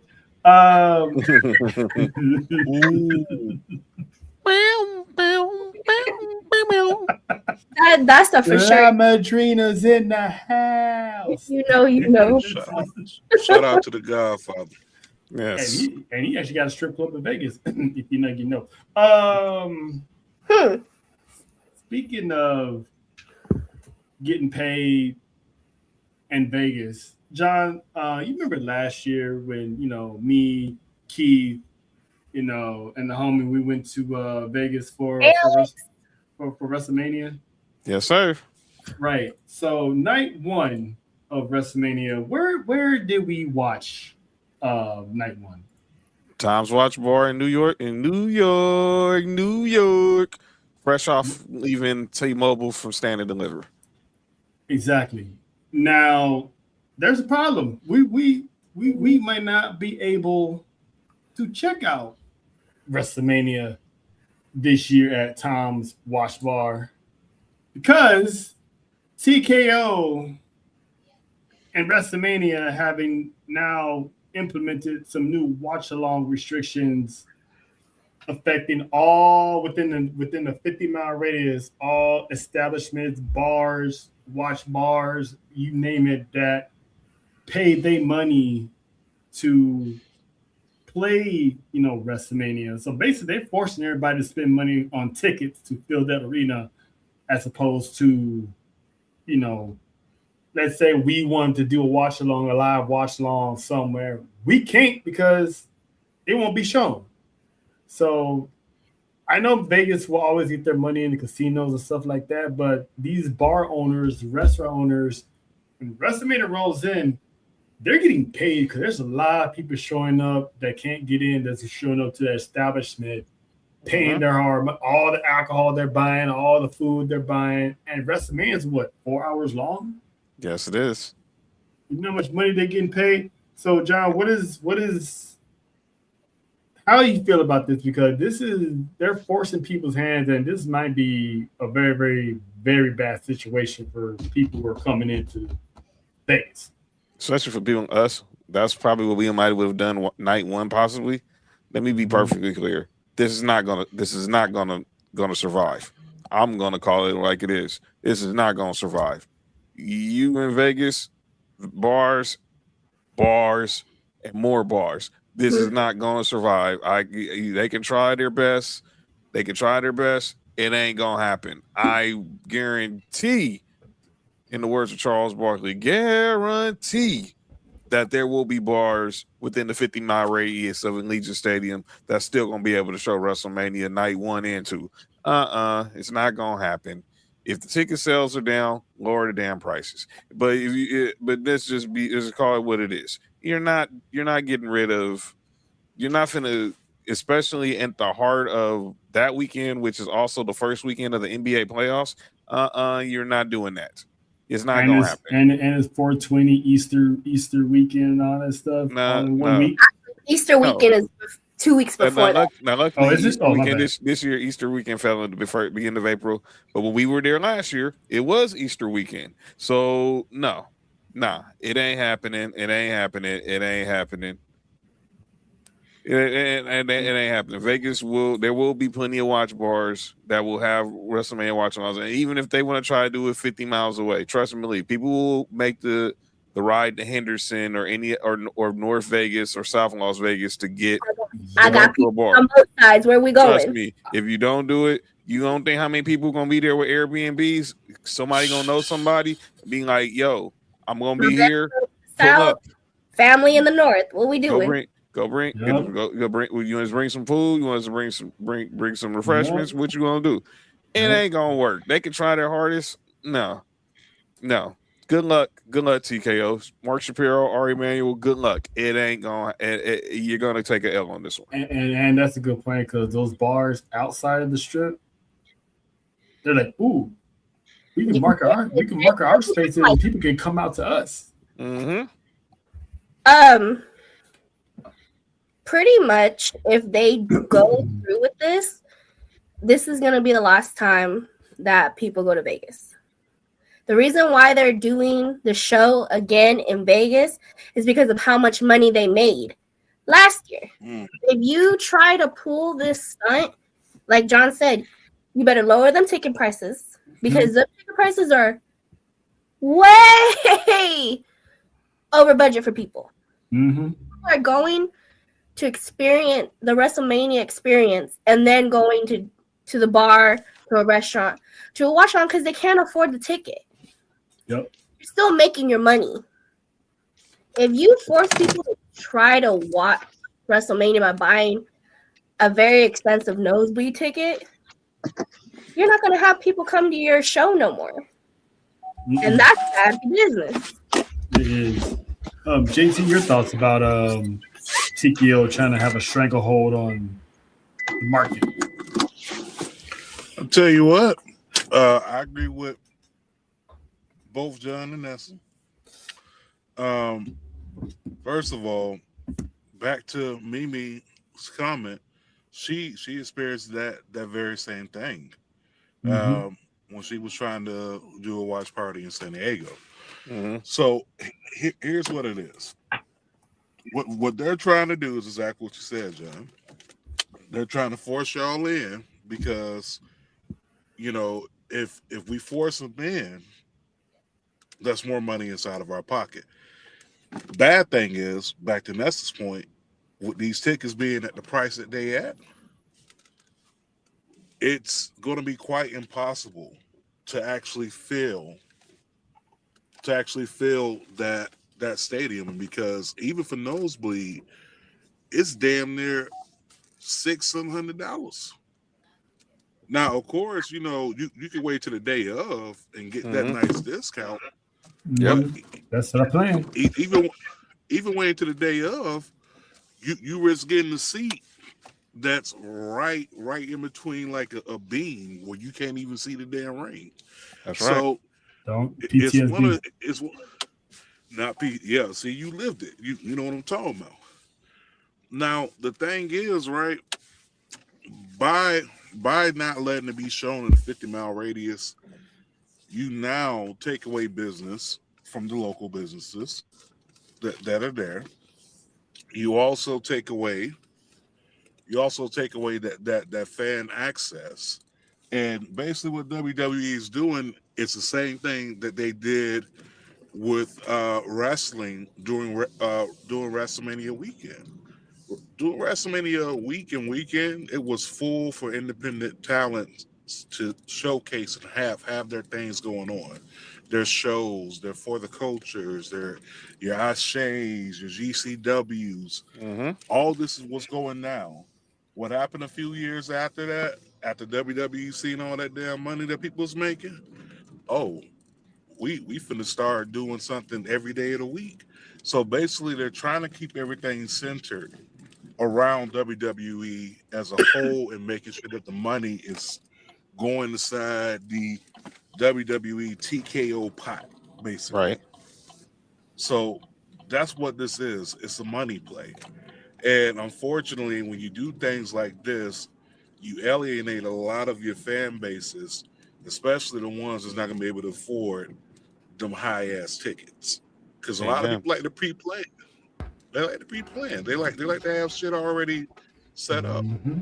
But, you know, it's unfortunate. I think it's a dumb move at the end of the day, because once again, people are not going to be trying to pay those ticket prices, and a lot of those local businesses are going to lose money because they've already planned stuff around it, promotions. But it's stupid. Yeah, so hopefully what John was saying comes true, that, you know, that they're not going to get away with it. But I mean, they're still trying to pay them bills that, you know, the debt that they're in. So they're like, oh, so you mean to tell me people can spend money at a bar but they can't buy our tickets? Oh, let's fix that. So hopefully, Though it is. And I really feel, and I get it, you know, for the people that can afford it, Yeah, good for them. 90% of your fan base in a total is middle class. Mm-hmm. They're scraping pennies just to experience any of that for any kind of PLE. And the fact that you're hiking up prices makes it even tough for them to enjoy any of that. Yeah. So Say hopefully it. by the time we get down there, things be a little bit different because watching it at Tom's Watch Bar last year, that was dope. It was a vibe there. There was a lot. It wasn't jam packed like I thought it was gonna be, but it still had people in there. So And I can explain why. Because there was so many. We picked the closest spot because we were coming right out of Stand and Deliver. mhm, New York is right next to T-Mobile Arena, mhm, and we've been able to pick the closest place, Gary, so we can get the first table we can get. mhm, There were so many other bars up the strip through Vegas that were having watch alongs because I was doing mhm. research to see if we gonna go somewhere. Where can we go? But when I saw that Tom Watch Bar was there, and I was like, oh, now we already know because we We've went and been there watched in WrestleMania LA. here at Tom's Watch Bar here, so we knew what was good. So it was there, and then go figure, we saw Kaz and Mimi and the Black Wrestling Crew was doing a meetup on the other side of the bar, and we chilling because we just came from Stand and Deliver. We just waiting watching the pre-show. Mimi came over there, walked. She saw me, and and we was chopping it up for a good minute, and took pictures and everything, and it was all good, and people were there. It wasn't like Trail said, it wasn't like pack, but it was enough people there that made a lot of noise who was in shock by the way the outcome, how they enjoyed the event. So Yeah, we'll see. I just don't see this working, but good luck. yeah. Good luck indeed. Because it's something. Hopefully it changes, but if not, I mean, listen, hey, we already got a place to crash at anyway, so we got to do a watch along. We already know we're gonna ball out and party out anyway. So Right, we got the spot. We gonna have if we gotta do our watch along. The equipment will be in the suitcase. there it is. So I Yeah. mean, and we're gonna have peoples that are gonna be pulling up to Vegas. So I'm pretty sure members of the belt collector are gonna be up in there. So Sure will. you know what I'm saying. So there's always gonna be alternatives. But come on, TKO, stop it.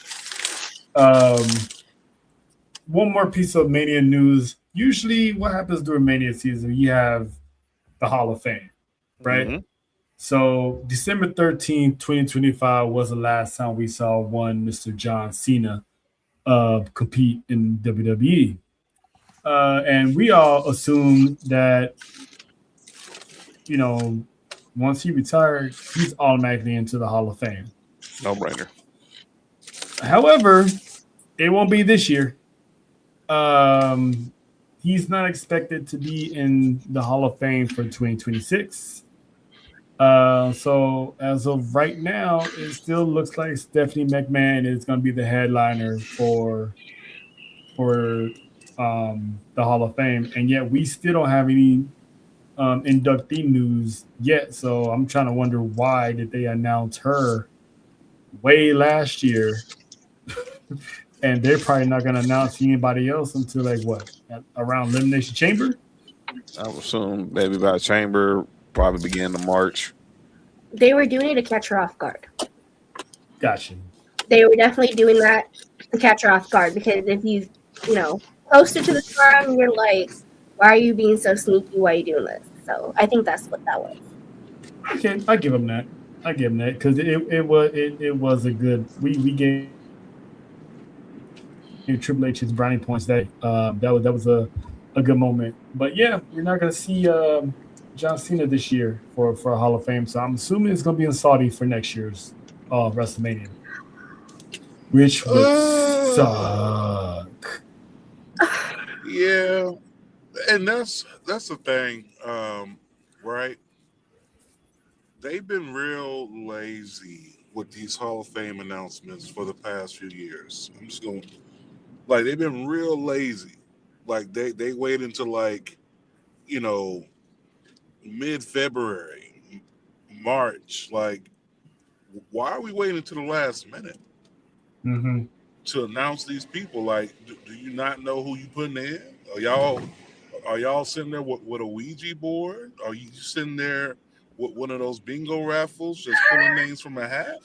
Not the Ouija. What are we doing? Are That's we all I'm saying. are we dropping chips like Palinko, like on the Price is Right? What are we I doing? love that game. Like, yeah, I love it too. But that's my thing. Like, what are we doing? There's no way we should be less than what are we, almost 3 months away? What are we in February? What, March, April? Maybe Two like 80 two some months away. days, 80 Right. something days. Yeah. 80 days away. And we don't know who all in the Hall of Fame besides Stephanie McMahon. And it's not to say that she don't deserve it, or because she definitely does. She's impactful, everything she's did. But I come from an era by the end of January, maybe that second week of February, Every you week knew you got a nomination coming in. Every Right week. after the Rumble, we knew who was the headliner. Yeah, we knew. Sorry about that. My wheel. I'm turning and I'm driving. But like I go to 09. When I found out Austin was getting in, we knew that Monday after the Rumble. That's what I'm saying. We knew all of these things in advance. We knew who was going to be the headliner. We knew who was going to be the following acts. We knew who was going into like the celebrity wing. Like, we knew all this stuff by mid-March. Not even by mid-March, by like the first week of March. No. And now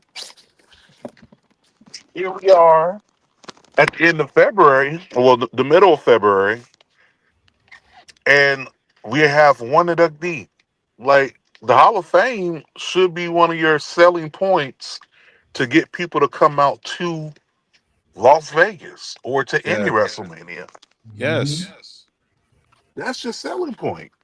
That's where your immortals, the greats of the greats, are going into this Hall of Fame that has no building, right?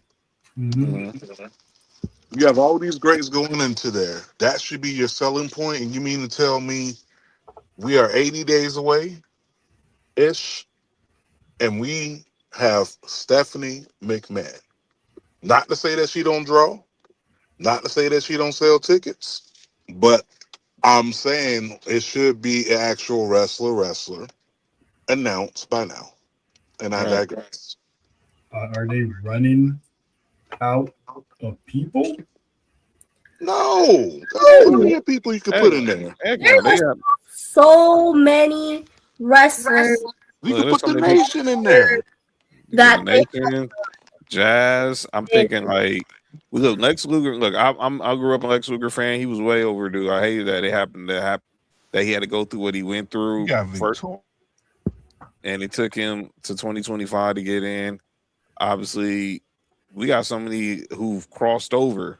Yeah, it's like they waited so long that some of these wrestlers passed away before they were able to actually give them their flowers. And my thing is, they're alive still. Give them their flowers now before they actually pass on. Yeah, I mean, give Rhino their flowers. Give Rhino his, Hall of Fame. I mean, James. the way they're doing it, some of these Hall of Famers are still wrestling. Like Rey Mysterio, he got into Hall of Fame and he still wrestles. So now you can still go after people who are still here. Like I said, Rhino. I mean, the Hardys. Why not put them in the Hall of Fame? Since you got this TNA, connection, you can bring them in and have a Hall of Fame for them, and they can still wrestle. Mickey James should be in the Hall of Fame. Mickey's long overdue for a 2-time Hall of Fame. They got names. Well, I agree with you, and I say this: if you look at inducted in them last names that you said, Mickey James, Victoria, Jazz, you may want to do it this year, because next year for Saudi, I don't think it's gonna happen. Yeah, I'm just gonna be honest. I'm gonna keep the buck with you. If Cena goes in Saudi, I'm gonna be so pissed. Alex, I say as a Cena guy, I'm gonna be so pissed that happens. Saudi wants the big people. I know. Like, we're not gonna go there, Alex, because that's a whole nother conversation that people got to just Yes, you're right, but that's a conversation that people don't want to have. China going into the Hall of Fame would be the same thing about Owen Hart going in the Hall of Fame. It's not that WWE don't want to; it's the family. Mm-hmm. Does the family cool with WWE to allow them? I mean, technically, China's already in with DX. Right. But do they want to do? But does her sister? Like, does her sister? Does she deserve her solo run? Yes. Hell yes. I agree. I definitely agree because she revolutionized women getting in there with dudes, and she was the only woman to win the men's Intercontinental Championship, first woman to be in the Royal Rumble because there was no women's Royal Rumble, so she was the first one to be in the men's Royal Rumble, followed by Beth Phoenix, Karma, whatever. But she definitely deserves a spot. Who else deserves? I mean, Beth Phoenix is already in already. Is she? Who? Beth Phoenix. Yeah, she's in. Oh, I feel like I missed that at one point. Yeah, because Edge stole her shine. Yeah, Jimbo came out. Oh yes, now I remember. Yeah, that was real sweet of her.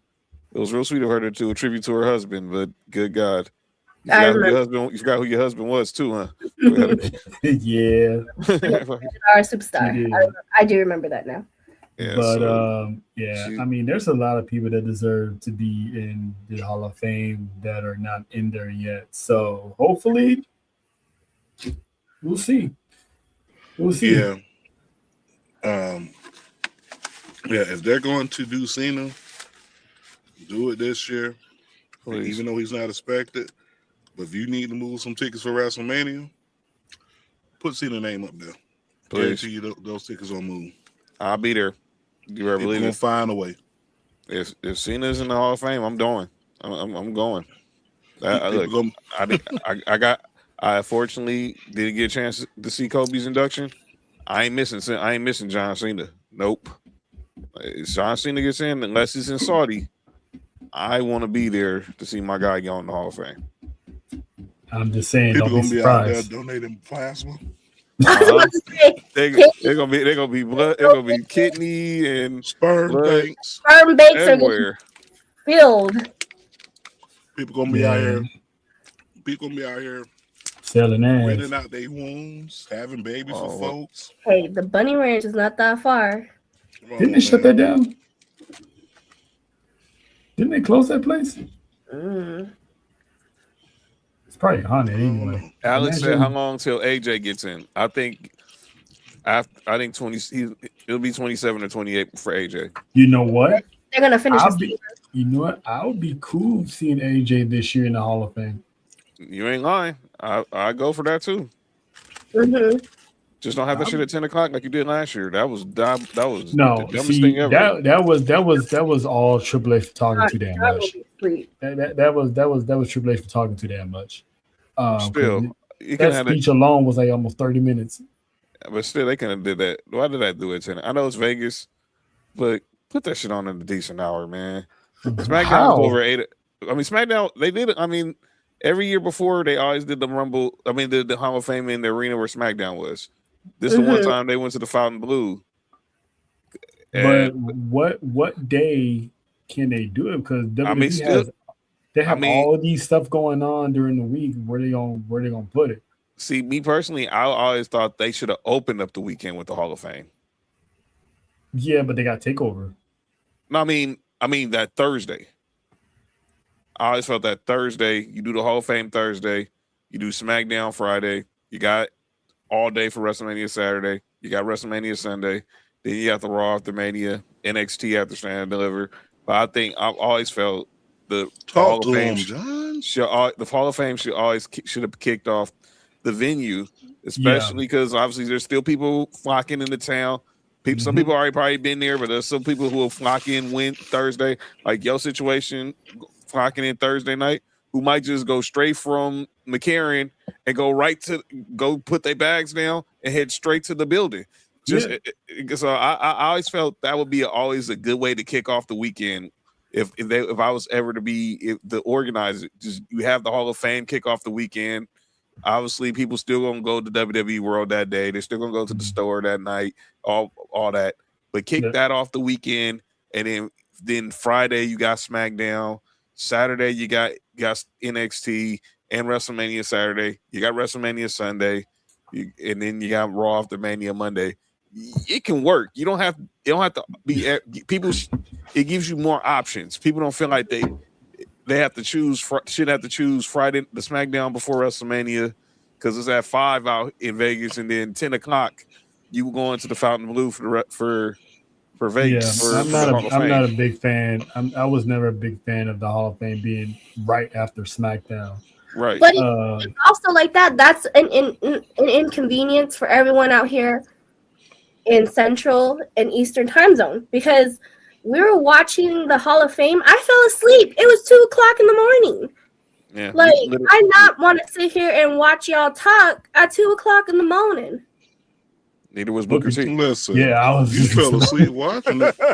I fell asleep WrestleMania 34 watching Hillbilly Jim give his goddamn Hall of Fame speech. He was up there at least an hour.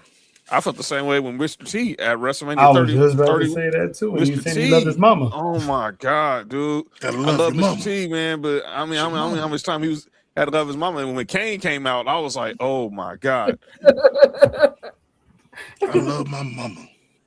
But yeah, I don't like it being on after SmackDown, and hopefully by then SmackDown goes back to 2 hours because right now it's sitting at 3. So imagine doing a 3-hour SmackDown then followed by the Hall of Fame.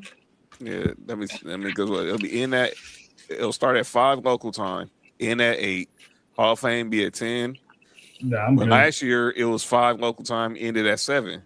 Yeah, I think it's gonna go back to 2 hours by then. Yeah, but you know what they're gonna do though? They're gonna run everything they did last year back.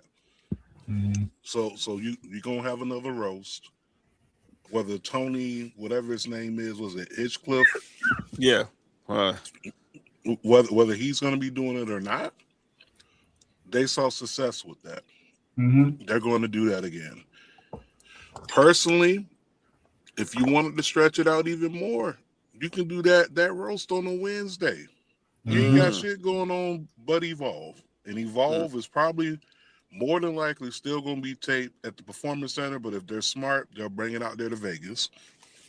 I guarantee there going to be some Evolve superstars on the stand and deliver card this year. They're probably going to be some of them wrestling at the World. Like last year, we saw No Quarter Cash Crew and D'Angelo family at the World had a little match there. So there's a lot of things they can do. But that's what I'm saying. Mm-hmm. At WWE World, they're going to showcase the Evolve talent and the NXT talent.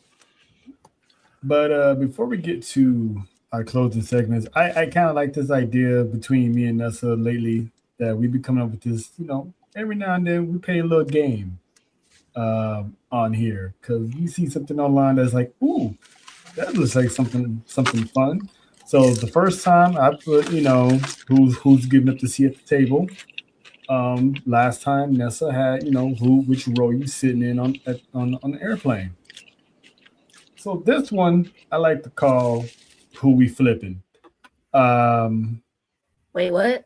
Yeah, John had the same look when I said it. I said the same thing. I was like, whoa, what kind of game is this? So here's what we got here. You got who to turn face, you got Gunther, Drew McIntyre, Dominic Mysterio. Mm-hmm. Release somebody, you got Seth Rollins, Roman Reigns, CM Punk. And to turn heel, you have Cody Rhodes, Jey Uso, and Randy Orton. Oh, this is super easy. So JT, you the guest. I'm gonna start with you. Who you flipping on row 1, turning face? Who you releasing and flipping him to the unemployment line on row 2? And who you flipping to become a heel? Ooh, y'all gonna hate me. I'm gonna go ahead and say it. Top, Dominic Mysterio. Mm-hmm. Release 1. This way y'all gonna hate me at. Bye, Roman.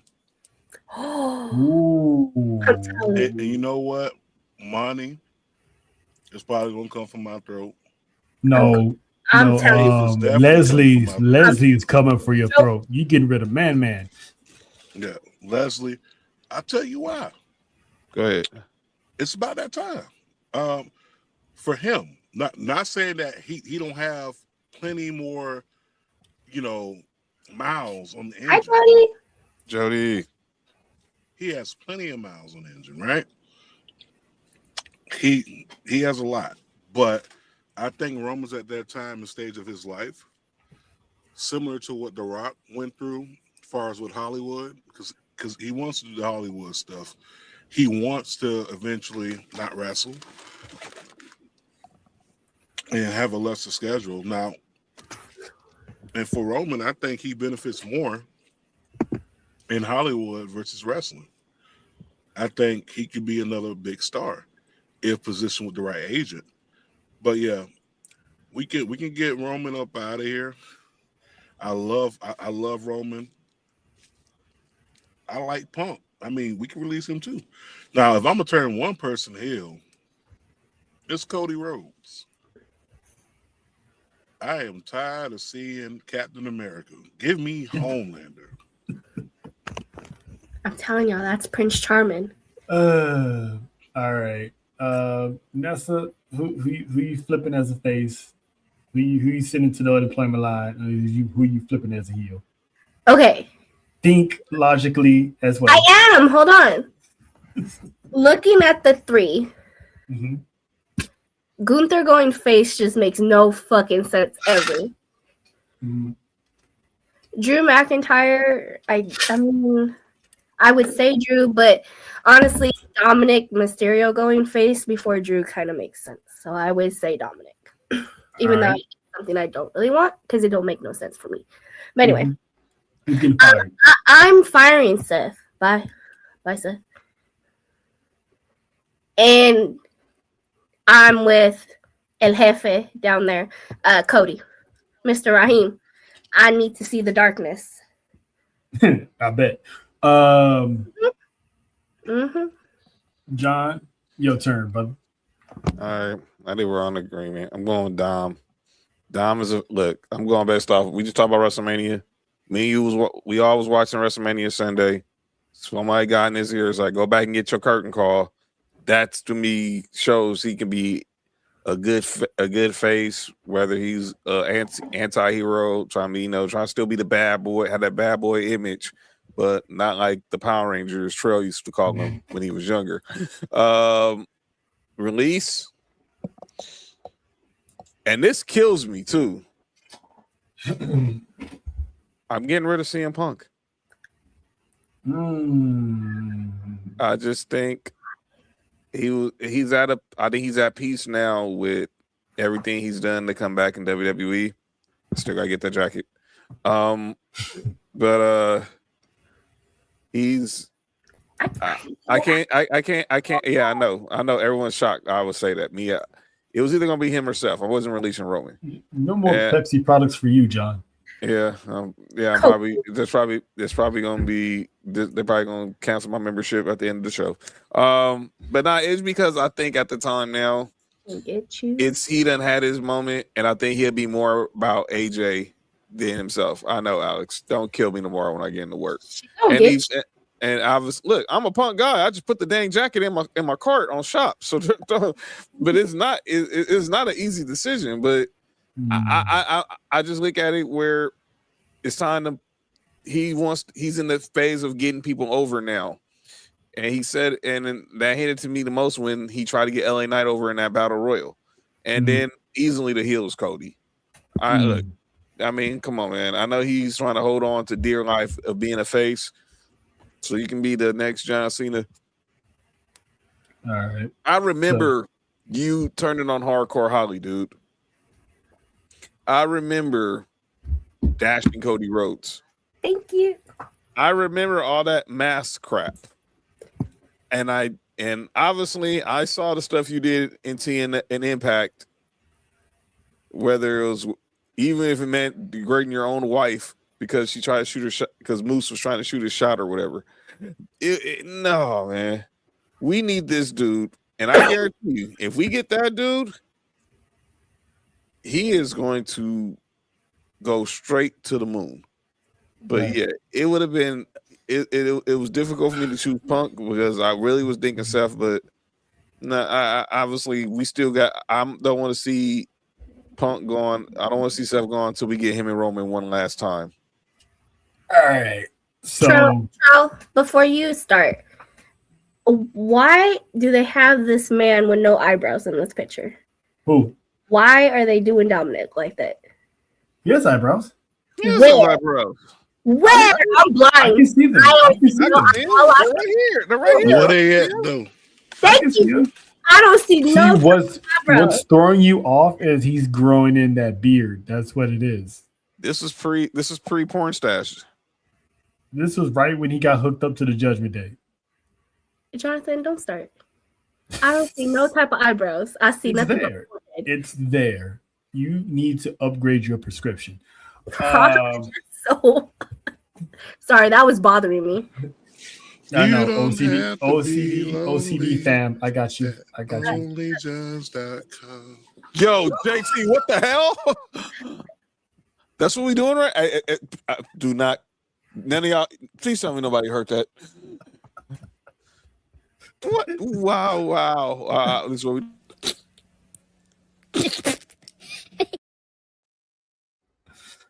All right. So for me, obviously this is a unanimous decision. You flip Dominic to face because with this version of Dominic, I still think he'd be good as a face. He'd be like that bad boy, but in a good way. That people will still love him regardless. I'm firing Seth Rollins. My reason is out of everything he's done in his career, he's never been known as a needle mover. He's never been known to be the guy on the marquee that sells the tickets. People just love his song. Everyone would pay money to see CM Punk. Everybody will sell their house to see Roman Reigns. There's a lot of mothers out there that'll send their kids to boarding school somewhere just to get some tickets to see Roman Reigns. That's for what it is. Seth Rollins main eventing any WrestleMania has to have either Roman Reigns or CM Punk in it. His first main event, he cashed in on Roman Reigns. His championship match with Triple H wasn't even the main event. Him and Brock Lesnar opened WrestleMania. So all that, he's not the needle mover. For the sake of this choice, I'm getting rid of Seth Rollins for that. And of course, unanimous decision. I need to see Cody Rhodes. I mean, yes, we're tired of Captain America that works for the Shield, but I want to see that alternate universe Captain America that works for Hydra. Oh yes. Give me that Captain America. Because that dude was pushing weight and he was snapping necks. It was Raheem. Yep, give us Black Panther Cody. I said what I said. Oh. Well, y'all inspired me. I think I found me a game for next week. I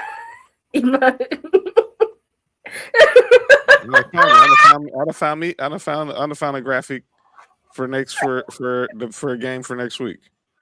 Relax, get that look off your face. Yeah, that's what we're doing right now.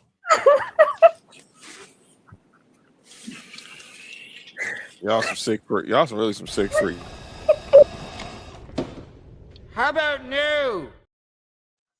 I can't have a game now. No, you can have a game, babe. You can have a game. Your poor choice of words and your delivery was not the business today. Oh my God. Y'all some sick freaks. Y'all know damn well what I meant. Look, You don't have to be lonely at onlyjust.com. Dude, I know we're not really hitting me with the farmers.com music. Hitting me with the farmers.com music. That is just the fact that everyone was quiet and JT, You just gave me. You just gave me some gold for promotion. This girl gonna come up with a whole new song, typing the lyrics. You ain't gotta be the only with the onlyjones.com. I see what you're doing. I see you. I hate her. I see you. I hate this now. I hate this. You. Whatever. Love me.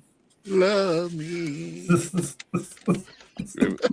JT, you weren't here. Me and Trell remixed time there. All of Keith Sweat's catalog. Just talk about Dom. All the that man is running. Pretty much took Keith Sweat's entire catalog. That man is running through the women of Judgment Day. He's running through all of Judgment Day females, man. I mean, seriously. He started with Rhea. He's gonna end with Roxanne one way or another. That man has fulfilled Gucci Man lyrics. 3 girls with me like I'm going on a limber date. Like he has fulfilled Gucci Man's lyrics. We talking about fat Gucci, so we know that this is legit. Yeah, the lean Gucci. You know, he's off that lean when you smoke somebody. But anyway, it's time for one of our closing segments. So Nessa got hers off. So we gonna run it. We gonna run it back. Run it back. What we doing? We doing this. What we doing? I made this song. You like it or what? How about no? All right. And when you see this face and you see the question marks, you already know what's going on. It's time for our closing segment of Is This What We Doing? Where we like to call out stuff that goes on in the wrestling business that, you know, makes so damn sense. Like, this is really what we're doing out here. So I'm gonna go ahead and start this off because this one was bugging me a whole lot. We was talking about Powerhouse Hobbs earlier, Royce Keys, and so somebody thought it was a good idea to put up this post saying that multiple rumors are claiming that Royce Keys was fired from WWE for lying about his age. We literally just got word that Royce Keys was in Stanford at WWE Studios. If I'm not mistaken, he was filming I think Stephanie McMahon's podcast. Yes. And he videoed his graphic walking through headquarters. Exactly. So if a man is fired, why is he in Stanford shooting a podcast with the boss's wife? Right? If he lied, why would he? This man has been in wrestling for a couple of years now. He's been in AEW for all through the pandemic. Everybody knows his age. Cody knows his age. Ricky Sainz knows his age. How does a $1 billion company not know this man's age? Really? Like, come on. So, One Stop Wrestling, if I'm calling you out, or if you got sources, I'm calling you out for listening to your sources, because seriously, why would he get fired for his age? LA Knight is probably older than him. He is. You know what I'm saying? So what age got to do with it? Whoa. Listen, JT. I mean, I know that's what got Kells in the Slammer, so let me rephrase this. As an active wrestler, what does age have to do? I mean, clearly you see the man's old enough. You know what I'm saying? So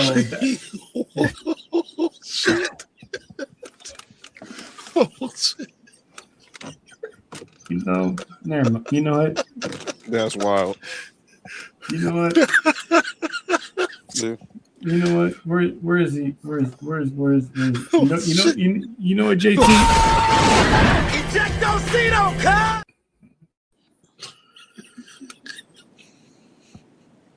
I mean, you were telling John Porsche story.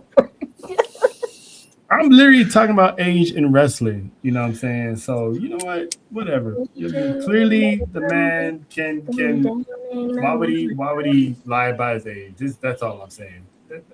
That's all I'm saying. that it's a stupid post. That's like the worst clickbait I've ever seen in my entire life. I mean, to say the man got fired when clearly he's shooting a podcast, and you just recently took a photo with Jay Cargill on the plane coming back from the Rumble. So it's like, how is this man fired and yet still doing this stuff? It's like, this is what we're really doing around here. Seriously. Anywho, why I'll gather myself. JT, you got anybody you want to call out and ask them what we're doing? Yeah. I want to call out the IWC. Oh boy. Again. Are we really arguing about where Trick Williams should be on the card already? He ain't been on the main roster a good 3 months. The Mania card? No. Just on the card, period. Oh. Like, you got people out there saying, oh, Trick ain't this, he ain't that. He not on the level of the people that he facing. Isn't this how we build stars? Isn't this how we get people over? Isn't this how we translate them from NXT to the main roster? Like, you start from the bottom, right? You gotta start from the bottom and work your way from the top. Sometimes you got to take the back road to get to the top. You know what I'm saying? But the thing is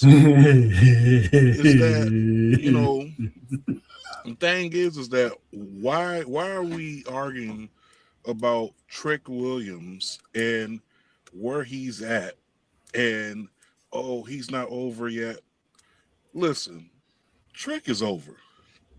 Did you hear Saudi? Mm-hmm. Did you hear the SmackDown roster? Okay, the man is over, but why are we really arguing about his position on the card and saying that he's not worthy or he shouldn't be in this place? Didn't we just argue all of the last year about Melo being in the position that he was in and how they should have pushed him more in the beginning? And now that they're doing it with Trick, now it's a problem. Make up your damn minds. So IWC, I'm calling y'all out. Fickle. These are the same people for years, and I'm just saying this is the same people for years who complain about these special Royal Rumble spots being given to legends making their return who don't go here, and the roster not getting their opportunity, and then they give the roster an opportunity, and they're complaining because there was no Chris Jericho or any other surprises. There's no surprises. November was buried. You complain for years about these surprises, and now you don't get it. I don't understand people. John, I see you just uploaded your this is what we're doing. So go ahead, sir. So earlier tonight we talked about what's going on at AEW, and that was the triumphant return of Private Party after a year. So about a couple of weeks ago, I seen this video. I've seen this post, and the post was from Tony Khan, and he was asked about Britt Baker. He said, "I would expect to see her back in AEW. I just don't want to say when."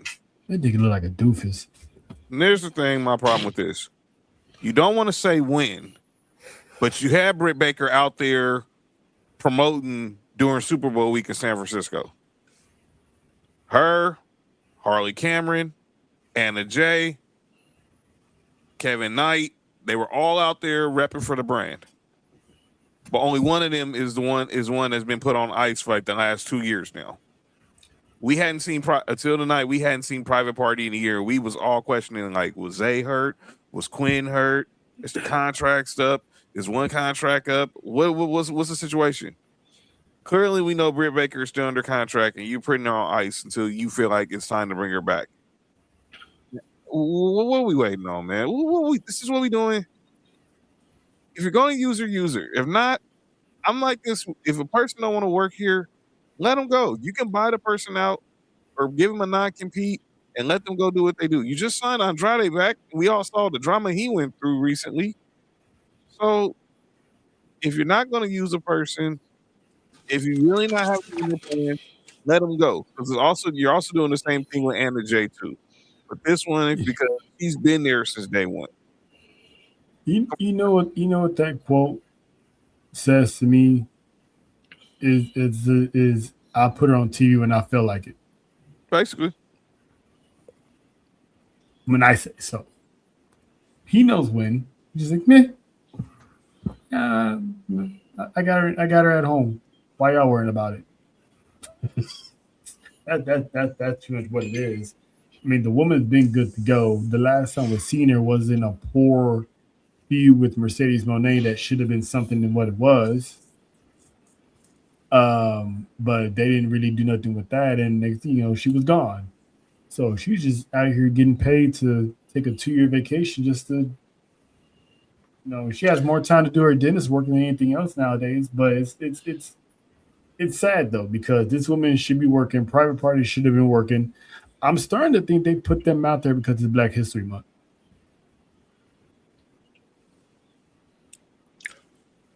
because a lot of people thought was it the Acclaim. Because some people thinking was it the Acclaim that was the mystery team, but when we saw it was Private Party, I was like, okay, let's go. And just because then, like I said earlier, the dirt sheet started reporting that Private Party was still under contract, and I'm like, okay, why are we still talking?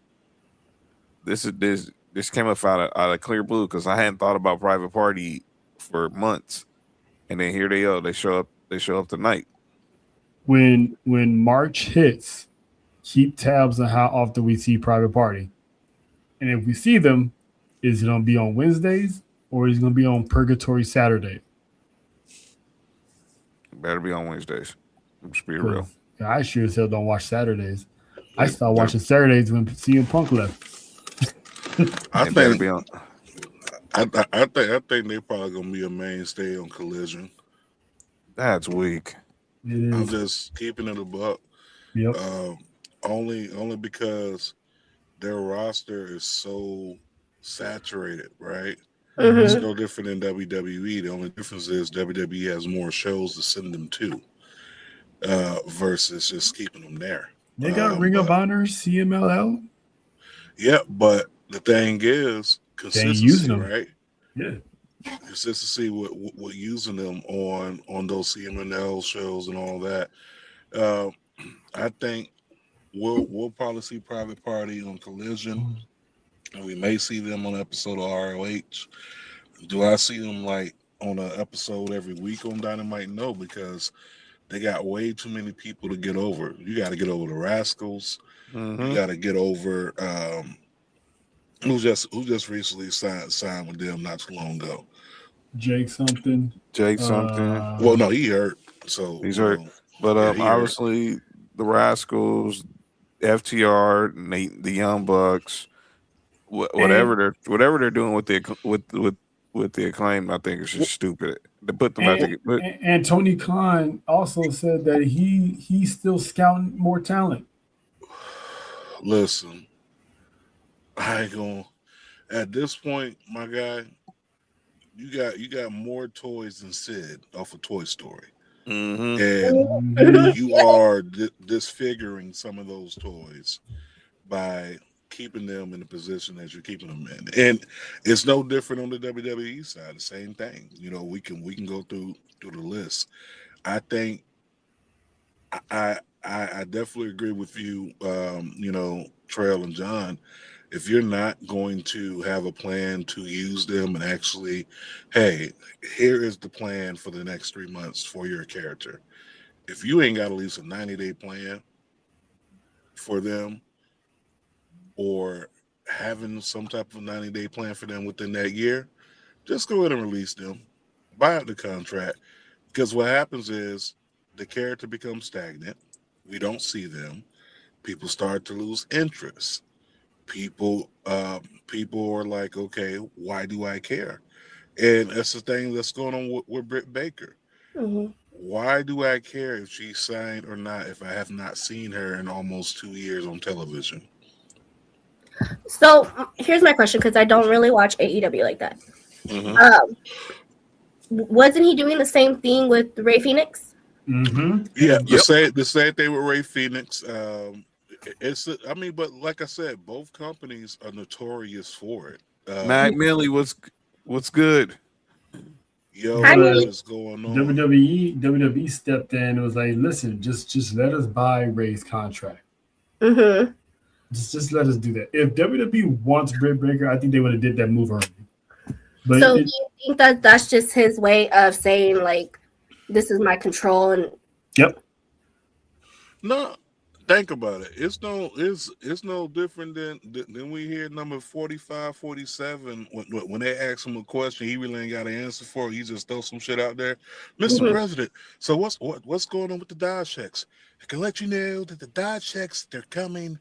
I don't know when they're coming, but when they come, they're gonna be huge. I tell you, like that's the same thing that we're getting out of Tony Khan. Like, Yeah. hey, she's still here, but I can't tell you when she coming. Like that's the same thing with the Dodge check.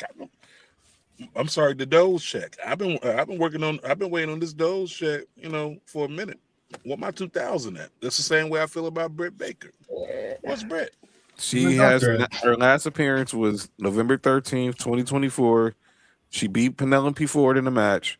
She got confronted by Serena Deeb. She told Serena Deeb, "Oh yeah, I forgot about that feud." Cares towards the camera, and that was the last time we saw her.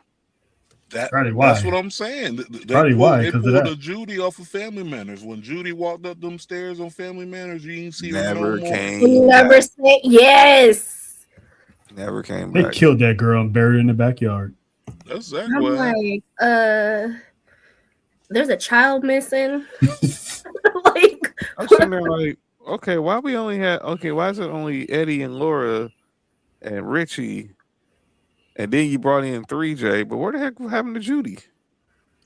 And that's that's the fatal attraction episode that I'm waiting to see. What happened to Judy? That's what I want to know. If for those who know what I'm talking about, Fatal Attraction is probably one of the best shows ever come out on TV One. I want to know what happened to Judy. Okay, nobody knows. She's still in the milk carton somewhere. Now we know what happened to her off the camera, but on camera, how the heck did they go from having 3 kids to 2 just like that? And did it Sir. Oh! What happened to her? Hold on. Like they started because obviously Eddie, Laura, and Judy, and she walks upstairs. I think she had like one appearance after that. No, that was it. I think. Let me explain. I don't know if you remember it, but it was a cameo. Like Harriet walked into the house with her report card, and Carl read it, and it was like horrible. And she was like, Harry told her that's one of your old report cards. But then it was like, oh, B's and C's. And then after that, we never saw. But yeah, but everyone remembers that episode where she walked up the stairs and never came back again. Because after that, she was never seen from, and then we all know what happened to her in career wise. She should be on Unsolved Mysteries. Oh no, she got obviously adult. She got caught up in the adult game. And everybody that be subscribing. I'm short. I'm bald. I can't get any hoes. I've been fighting my entire life. Now Stokely's in a wheelchair, but she ended up. Her mom, I think she ended up doing porn. All right. Well, on that note, sadly, but she's recovered now. But she had Brown 32. Yeah, she was mad, but yeah, she was. What's going on? She was out there because she was out there, and videos surfaced of her.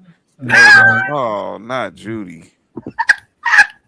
Damn it, Charlie! First at the same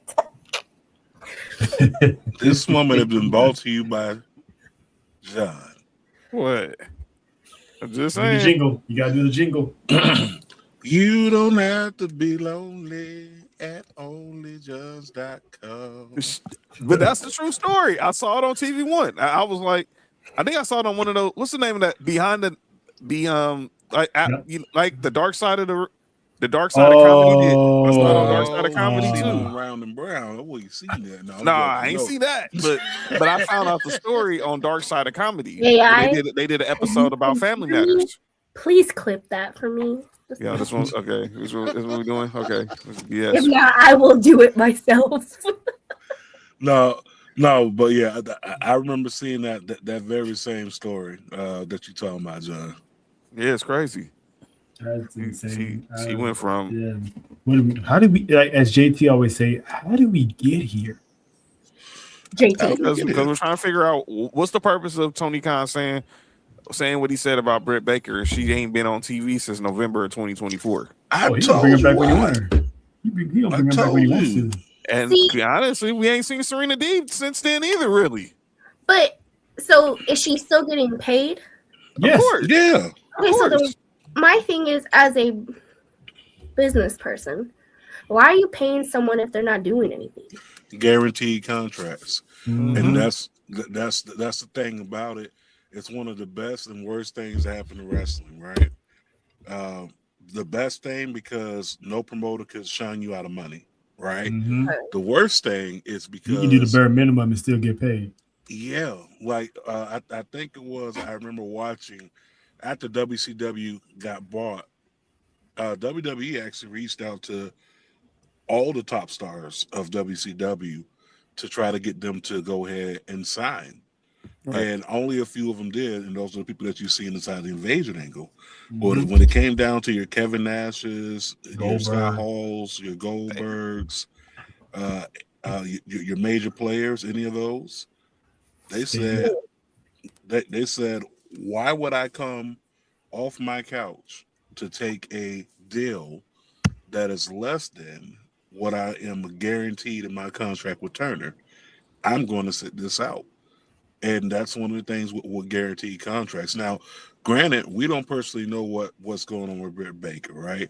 Britt Baker could be focusing more on practicing dentistry. I mean, she didn't go through all them years of school in hell for nothing, right? Ultimately, that was her dream. So maybe she's practicing more dentistry than anything. But I think it's pretty cool. She can say, you know what? I'm going to do about 6 months working as a dentist, or I'm going to do 2 years working as a dentist, and I'll come back after doing these 2 years. Like, she has options. So that's the cool part.